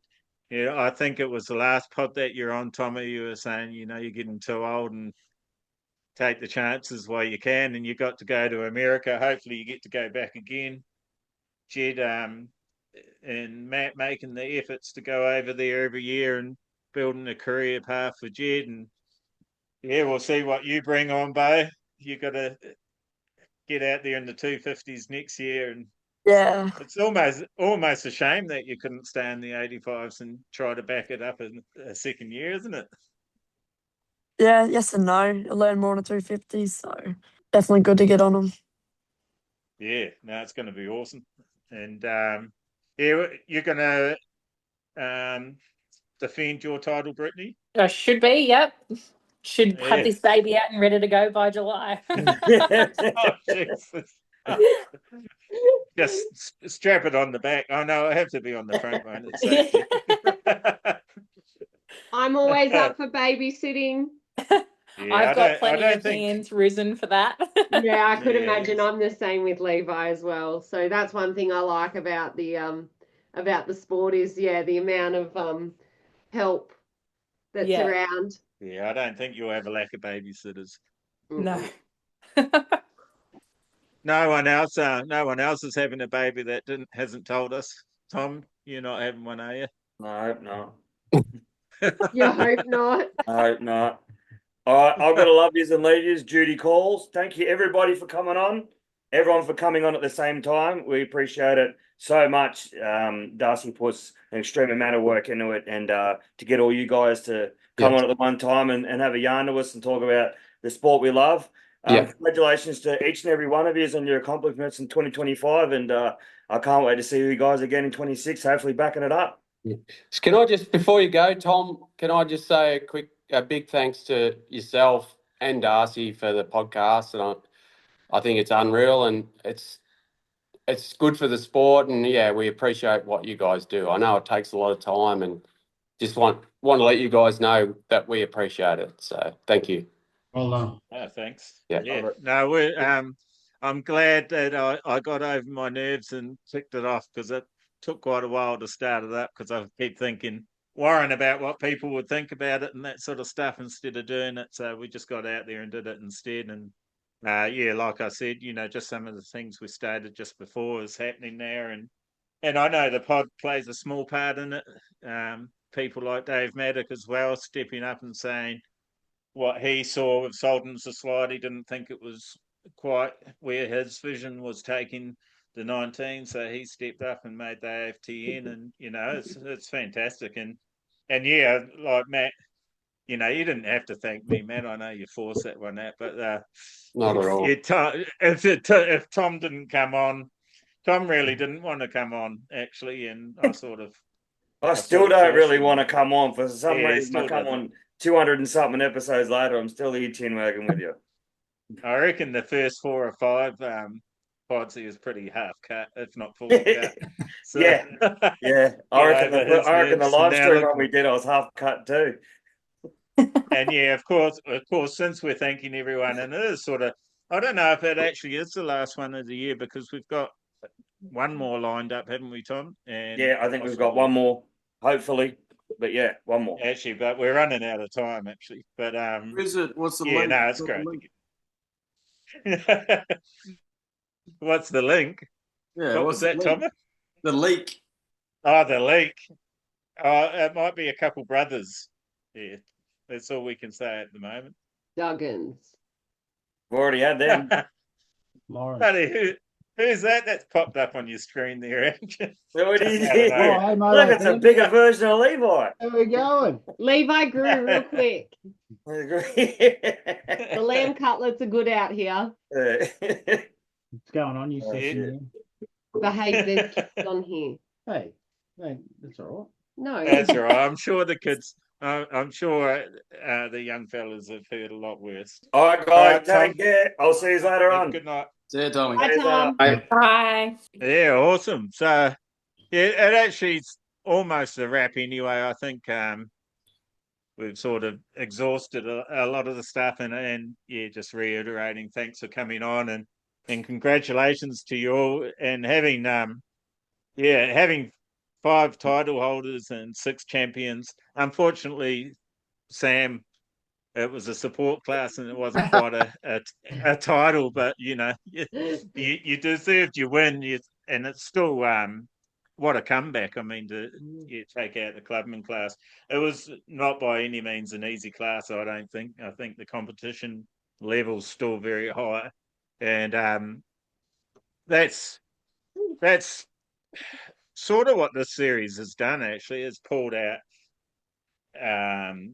the people that do want, what I sort of look at, the people that want to make it be the best they can and be at the top end of the sport.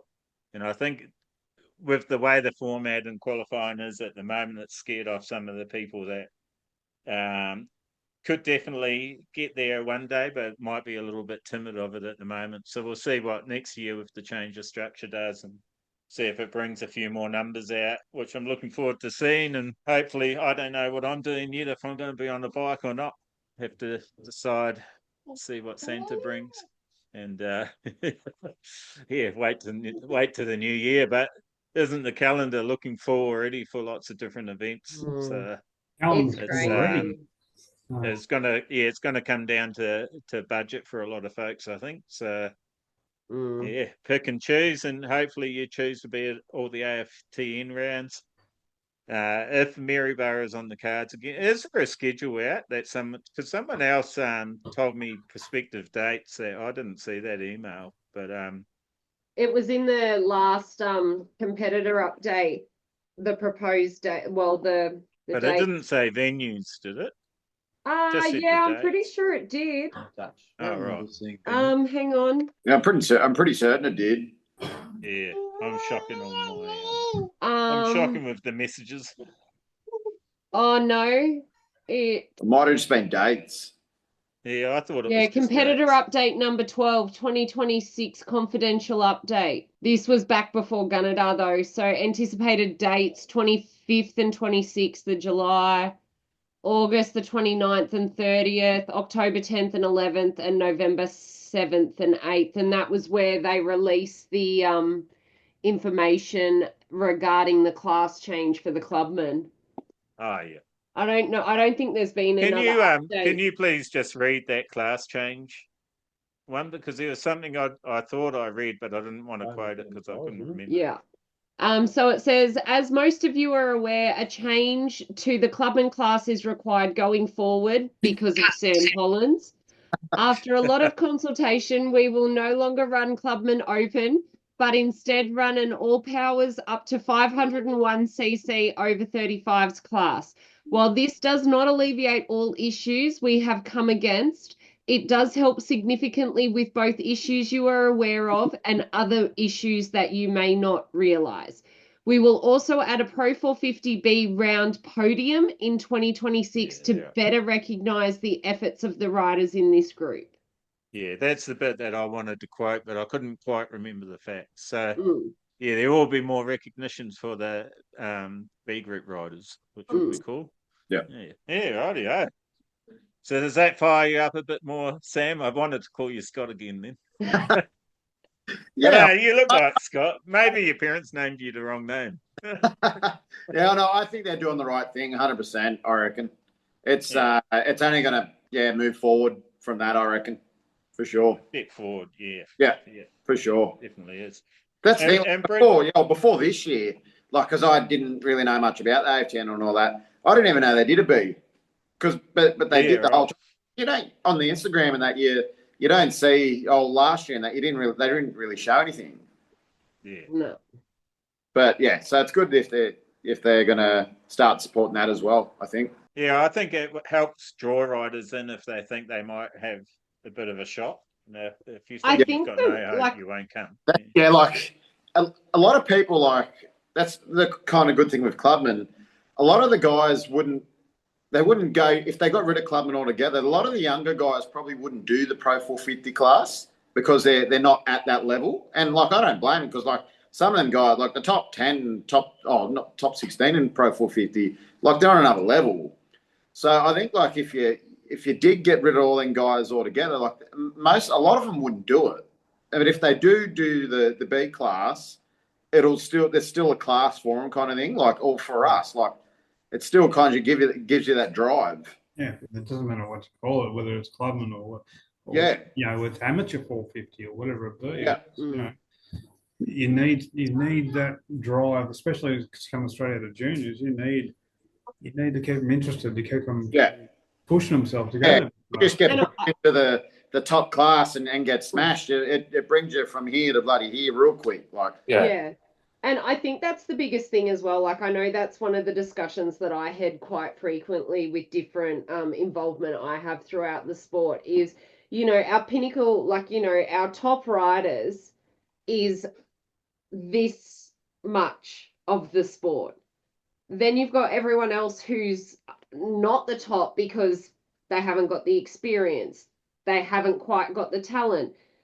They're a far bigger majority than the guys that are riding at the top that are the pinnacle of the sport, really. Like, you know, so that big portion, though, might only be 12 months away. It might be. Exactly. Got to keep them in the sport to get them there.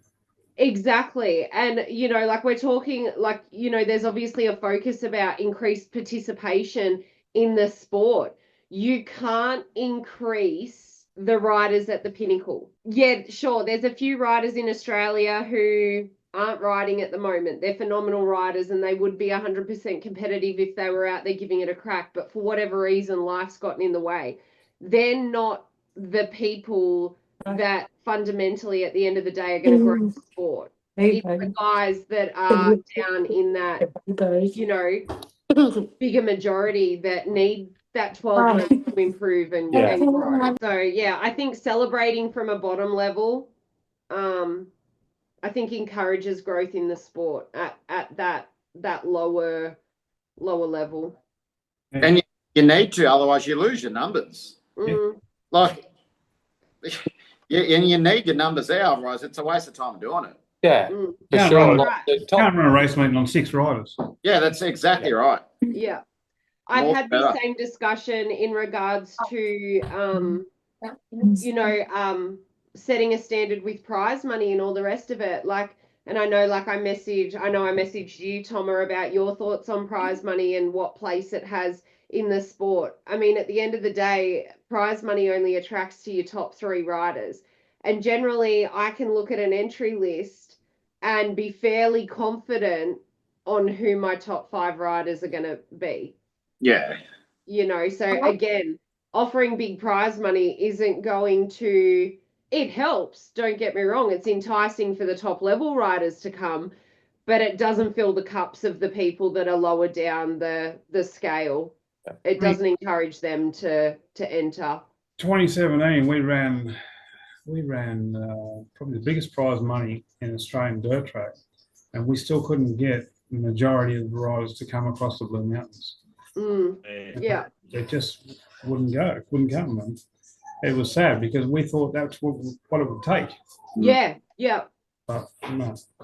I think, like you said, there's only the top 16 or 20 riders, but I think the next 20 below that have got to be more recognised, because, like, for whatever reason, they're like, they're still just as good as the top 20, but they're just at a different level. So yeah, that's right. And I mean, at the end of the day, it's about, it's about growing the sport. It's about growing participation. So at the end of the day, they're the people that we want to attract to the sport, because obviously the top 20 riders, they've found their place in the sport. They're comfortable, they're confident, they know what they're doing and how they're doing it, sort of thing, So yeah. Especially the younger guys, like there's guys that are juniors that are stepping up to seniors, and they're not. There's some that are not going to be in that first top 18 riders, but if you keep them in the sport, like give them a year or two, they'll definitely be in there. So you want to keep them interested. So I guess here's a question for you, because we've got obviously we've got a good variation of people on tonight. What are your thoughts on introducing the 65cc class as a competition class to flat track? My boys would be all for it. And do you feel like you've obviously got 4 boys now, Britt, with another one to be added? Do you feel like that would increase your likelihood to travel if your 4 boys could race? So you're Queensland, if you're traveling to Griffith, rather than just bringing your bike, you're bringing potentially, I don't know the age of your boys, but you're bringing 365s to accommodate the boys. Are you more inclined to enter and travel if it's more worthwhile for the family to go as a whole? Yeah, definitely. So like my eldest boy, he tried AFTN for the first time this year in the 85 class. So he only done the ones that I travelled to just to see if he would like it, because we didn't want to set his bike up and everything like that, and then being a kid just say, oh no, it's not for me, which we have come across a few kids before and stated, they've tried it once, but it wasn't for them. So he got the opportunity to come with me and do that, which my second son, he wants to give it a crack next year as well. So hopefully we'll have a setup for him. But my 2 eldest ones, they do 65s as well. So normally when we do travel somewhere, obviously the more classes the better, but obviously the downfall is you've got to get the numbers for it. But normally if one's riding, they always have a sibling or something like that, and it's going to obviously up the numbers, because if you can get your 2, say, sons or son and daughter to ride rather than just one and travel so far, it's going to be a lot better. So I suppose it's just another trial and error. And that's it too. I also wonder about, obviously, because going from like a normal dirt track tire setup onto obviously what's required for a flat track series, is it going to make the difference in rider development if they start, let's be real. Yep. Okay. So you've got your 50cc Divi 2 riders. That's considered competition age. But really, in my opinion, real racing for kids doesn't start until they're on a bike where they've got to change gears and, be responsible for all of those sort of things. So does it assist in putting more bums in the seats by starting kids on a flat track tire setup from an earlier age, rather than getting them used to a 65, getting them used to gears on a dirt track tire setup? And then, like your son, you said he wanted to try AFTN this year, so then you've got a whole other setup that you're introducing him to on an 85. Do you feel like his development and your other son's development, who are, 65 riders, do you feel like his enjoyment or his benefit in the sport would be better if he could start on a flat track at 65? Yeah. I definitely reckon that, because majority of the time someone that's riding an 85 is normally riding a 65 as well. That's right. And I mean, like, I know for Ash, out of 4 children, Ash has got one that's 85 age, 2 that are 65 age. So at the moment, am I on the right track there, Ash? 185, 165, one Division 2, and one scooter. Yeah. So I know, like, going to, say, for example, so because I've got the younger boys, we go to the junior titles a lot. Yeah. And then obviously, because I'm a senior, we go to the senior titles a lot. And then they have the junior support classes. So with being a support class, normally they have, like, they only select, say, like the senior 85s and the senior 65s, or the junior or the senior 50s and whatnot. So normally when we go to like a senior event, because they are in the 2 classes, like the 2 older ones, they're in the older 65s and the older 85s. And then I've got my younger 2, which is in the demos. And as of next year, I'll have one in demo and the competitive 50. So, I suppose the more classes, the better. But like what they done when they introduced the women's class at AFTN when they first started, like they didn't get the numbers for it, so they dropped it. Yeah. So it's just the matter of, I suppose, exposing that class to see if they do get those numbers. But I'm sure that the amount of people that they've got for seniors for AFTN, majority of the time their kids are there that race anyway. So yeah. Well, I know, like with Ash, like his kids sat on the sideline and watched Dad race all year because they weren't eligible to race. Whereas I know, if there was a 65 class, Ash would have potentially had 1 out of 4 of the kids on a bike and out there. Yeah. And I think so, like, we attended the Corindi long track, we normally do every year. And this year was the first time that they introduced the 65 class. Yes. And they actually got a fair few numbers, and see all those kids that were in the 65 class were in the 85 class. So travelling, say, from up here at far north Queensland to go down there, it was so much more beneficial to them because they were racing the 2 bikes over the 2 weekends.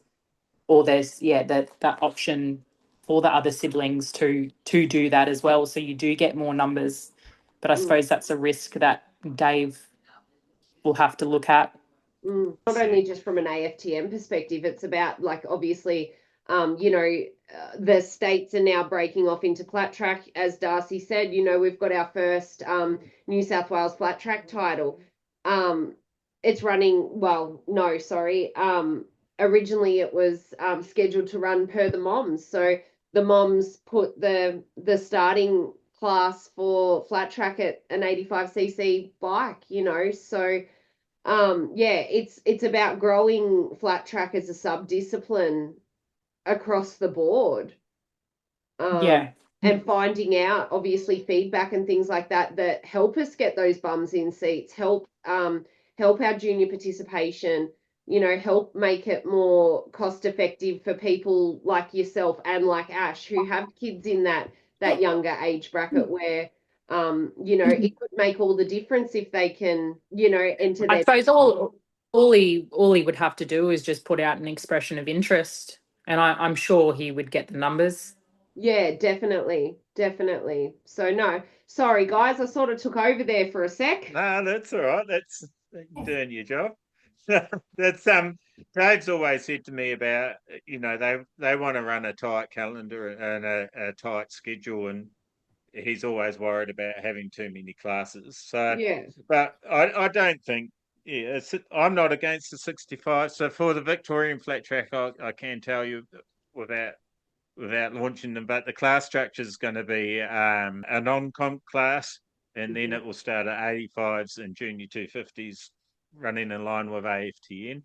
And then the senior classes and all in, so from 125ccs up to 1200ccs, and then qualifying will put you into pro, novice and amateur, and a Mad Dog senior class. I was going to do a Mad Dogs junior class, but the sort of non-comp is sort of like that too. If there's a lot of race kids that want to do a Mad Dog, we'll consider that. But you got to start small too. But I wanted to do something different from AFTN and see what the response is.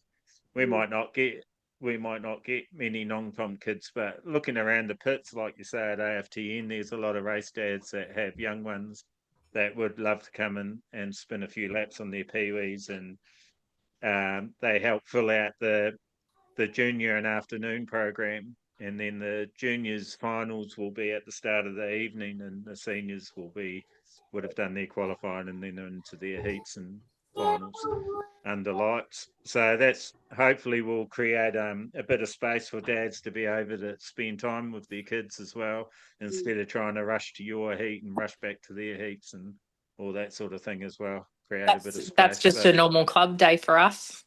Yeah, that's right. Well, we want to try to alleviate a little bit of that, and yeah, everyone gets a ride.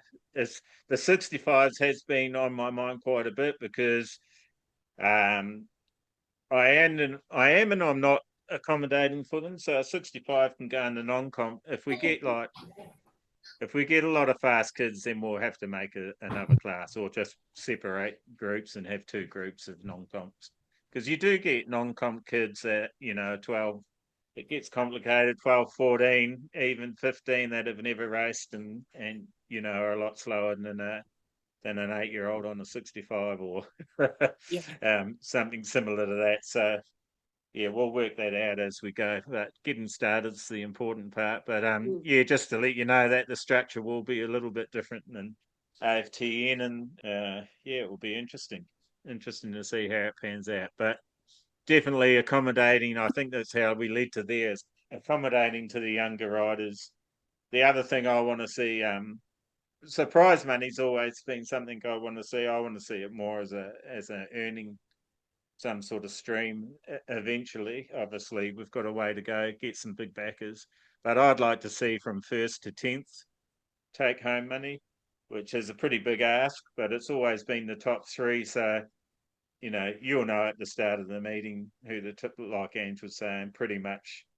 Some meetings there might be 10 blokes. It could be any of that 10, but usually there's a good 5 or 6 that are going to be in the top 3. Depends on who turns up on the day. Sometimes you'll know who the top 3 is going to be, but top 10 I think is a bit more enticing. I think, Sam, you could be a good example there. You go, yeah, I could probably top 10, Yeah, well, you never know. On a good day, take home a few $100, I think that's what they do in America, isn't it, Matt and Tom, up to top 10 in the pros? Yeah, like at our outlaw meetings, they pay money up to normally the top 10. So you can make, like not at a pro race meeting, but like at an outlaw meeting, you can make decent money, like if you're in the top 10. So it makes it, worthwhile doing the miles and going to a race meeting if you could. So when you say decent money, Matt, what sort of, for the top 10, what do they normally throw around? It just depends on the race meeting. Like you could make from $4,000 to $5,000 if you win the race. So that's US dollars too. So, and then it obviously goes down from there. So you could definitely pay for your weekend. So. I'd like to put a call out for some sponsors for the 2026 titles. If I'm offering big prize money like that, I'm going to need some good support. Yeah. Well, that's right. I mean, we're a long way off that engine. It's a lot of people say you're dreaming and say it won't happen, but they said we weren't going to race 19s either. So you just got to keep pushing towards it. And the reason, one of the big reasons I want it is I want kids. It will give kids something to aim for in a direction if they can. We've got it for AFL, we've got it for soccer, we've got it for rugby league, pathways, and that, and for people to be a professional athlete. We've got the talent of professional athletes, and it's just not recognised. And getting some big businesses on board and behind it. That's the start. That's sort of what we've got to. But we still have to get it right at the grassroots as well, and have it looking like we actually know what we're doing, not just a bunch of nuffs riding around in circles on grass, and I think that's what's changing. So I do think that goal is going to be reached, whether I'm still here or not. Hopefully I will be. But I don't see why not. I mean, we've always talked about it in the past. There's those events when you saw the tobacco companies on the rails and on the sideboards of the tracks in the 80s and early 90s. I think it might have been late, or it might have even been late 70s, early 80s. You had Marlboro and all that on the and sliders racing the 500s and that sort of stuff. There's a little bit of money in the sport. Yeah, I don't see why motorsport can't be profitable again. There's definitely a lot of money, enough money floating around in Australia. People say for sure. There's not enough money in Australia. I call bullshit on that. I definitely think it's achievable in Australia. You need some businesses to get behind it, and some clubs to run some big meetings, and it just generates interest. And if people know they can maybe win some money, like you're going to get the riders there, and spectators are the key for that, I think, because I don't know if any of you know what sim racing is. So sim racing is bloody mad. There's guys sitting in their lounge rooms with basically a roll cage and a screen, or or virtual reality goggles, and they're winning like 15 to 20 grand. Did you just say you used to do it, Thomas? Yeah, I used to sim race. Yeah. Yeah. So there's some good money. Did you make any money, Tom? No, I just set some fast laps and that was about it. Yeah. So I know it sounds unbelievable, but that exists. And the reason they've got big backing behind it is because there's millions of eyeballs on it, because it's done through the internet and it's global. And their advertising gets the eyeballs. So that's where building spectator presence is a big thing, and some sort of following. I think that is a key to getting those big companies on board. Once they know that there's an audience there, a broad audience that they can attract to their products, that's where the money will come from. But what are your thoughts, Ash? Why do you said you put up a big prize money at one of your meetings, and you felt like you didn't get the numbers there? We didn't get the numbers. It was the World Track Masters we ran in Sydney. It was between West Wollongong and Temora. And we did it 2 years in a row. And the first year we got good numbers, and we put the prize money up even higher. It was higher than the Bayless that year, and we still didn't get the numbers. They just we were lucky to run it, to be honest. Yeah, right. It was sad. I don't know what caused it. I don't know whether it was just too far away. I don't know, honestly. But the problem is a lot of people, and I know things are tough. Shit, I know for a fact things are tough. But you love the sport, and you, as you know, Matt, with Jed, you push to keep him in the sport. Yeah. So you do the miles, and as a sport, I think this is the other thing. I think it can't be one club trying to promote the hell out of it without the sport. It's got to be a group of clubs. They've got to pick the sport up, a level at a time, and that's right. Yeah. That's how I see it anyway. No, 100%. No one can do it on their own, Ash. It has to be.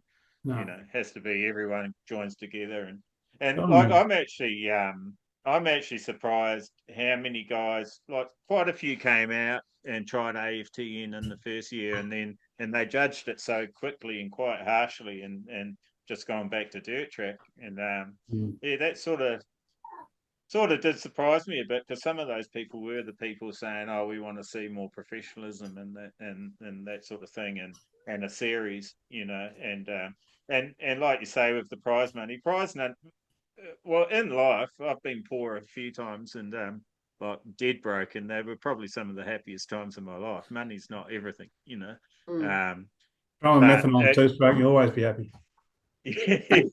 but it can definitely help. I'm not saying it's the only thing that will draw riders or numbers, but I think it's a combination of things that will lift the sport. Yeah, definitely on the right track.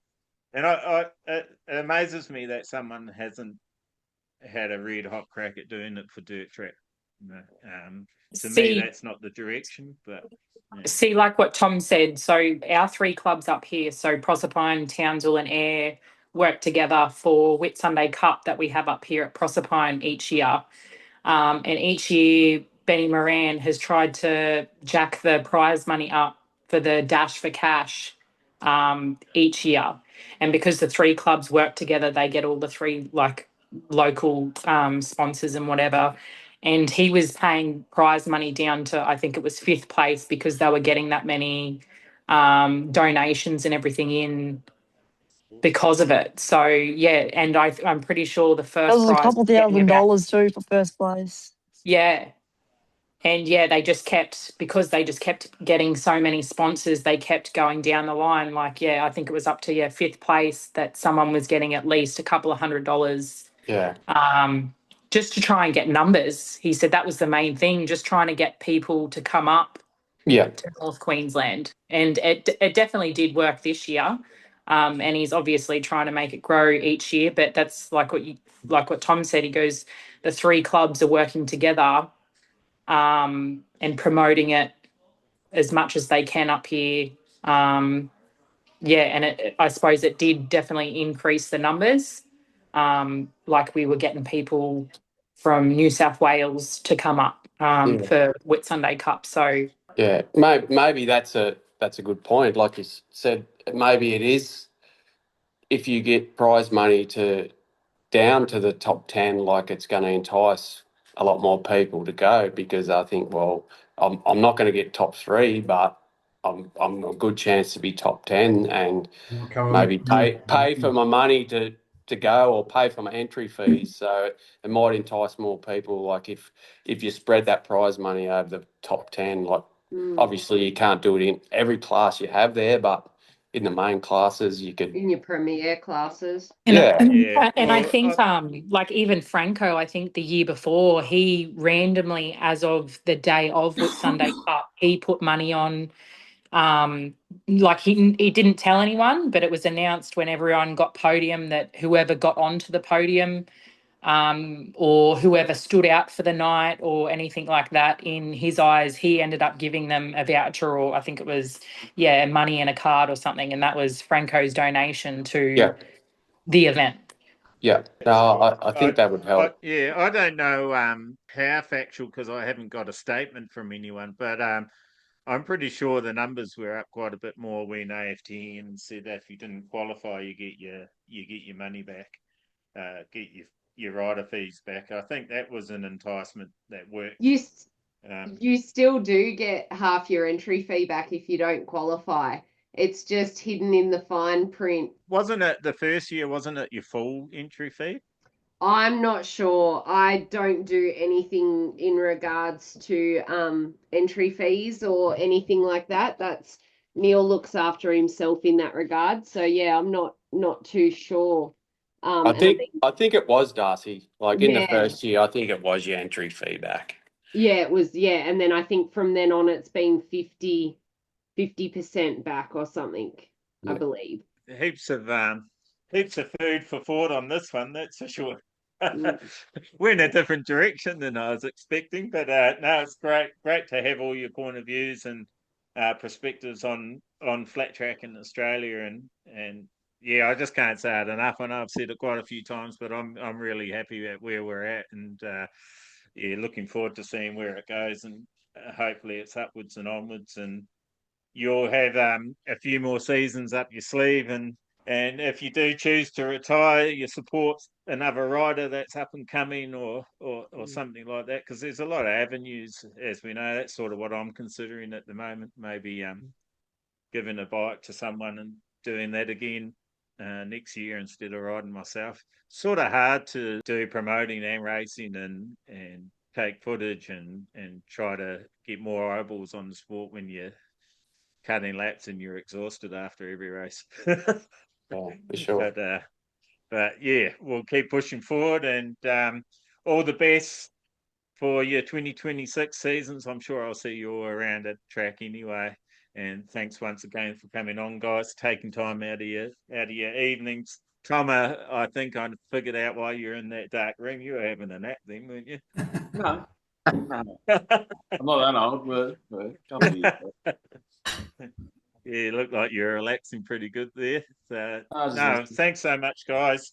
Yeah, Beau, thanks for sticking on, mate. Thank you. Just fun hanging around listening to us prattle on. And just one question for you, mate, before we do head off. As a young person, the thought of making money racing motorcycles, what does that do, if anything, for you? Is that something that you desire, or you just like riding bikes and you couldn't really care? Or me? Yeah, that's you. Oh, yeah. Do you want me to repeat the question? No. Yeah, I'd love to get money riding bikes. I love riding every weekend. I look forward to when there's a race meet on. So, yeah. And I'm not that good at maths, so I love to ride and make money in that. Yeah, right. So yeah, see, I think my point's proven. We need to have a pro ranks for all the kids. All the kids you can that do are the no fuel good at ratio, maths. mate. That's all you got to worry about. Sorry, what was that, Ash? So you got to, as long as you can, maths are good enough to do fuel ratio, 32-1 and stuff like that. You'll be right. That's what dads are for, isn't it? Yeah. Yeah, 100%. All right, guys. Well, I'm going to call that one a wrap. Beau won't know what to do because he doesn't watch the pod, but from now on he will. So keep it sideways, guys. KLAVR FLAT TRACK POD. Good on you. Keep it sideways.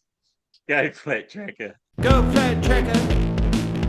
Go Flat Tracker. Go, go, go.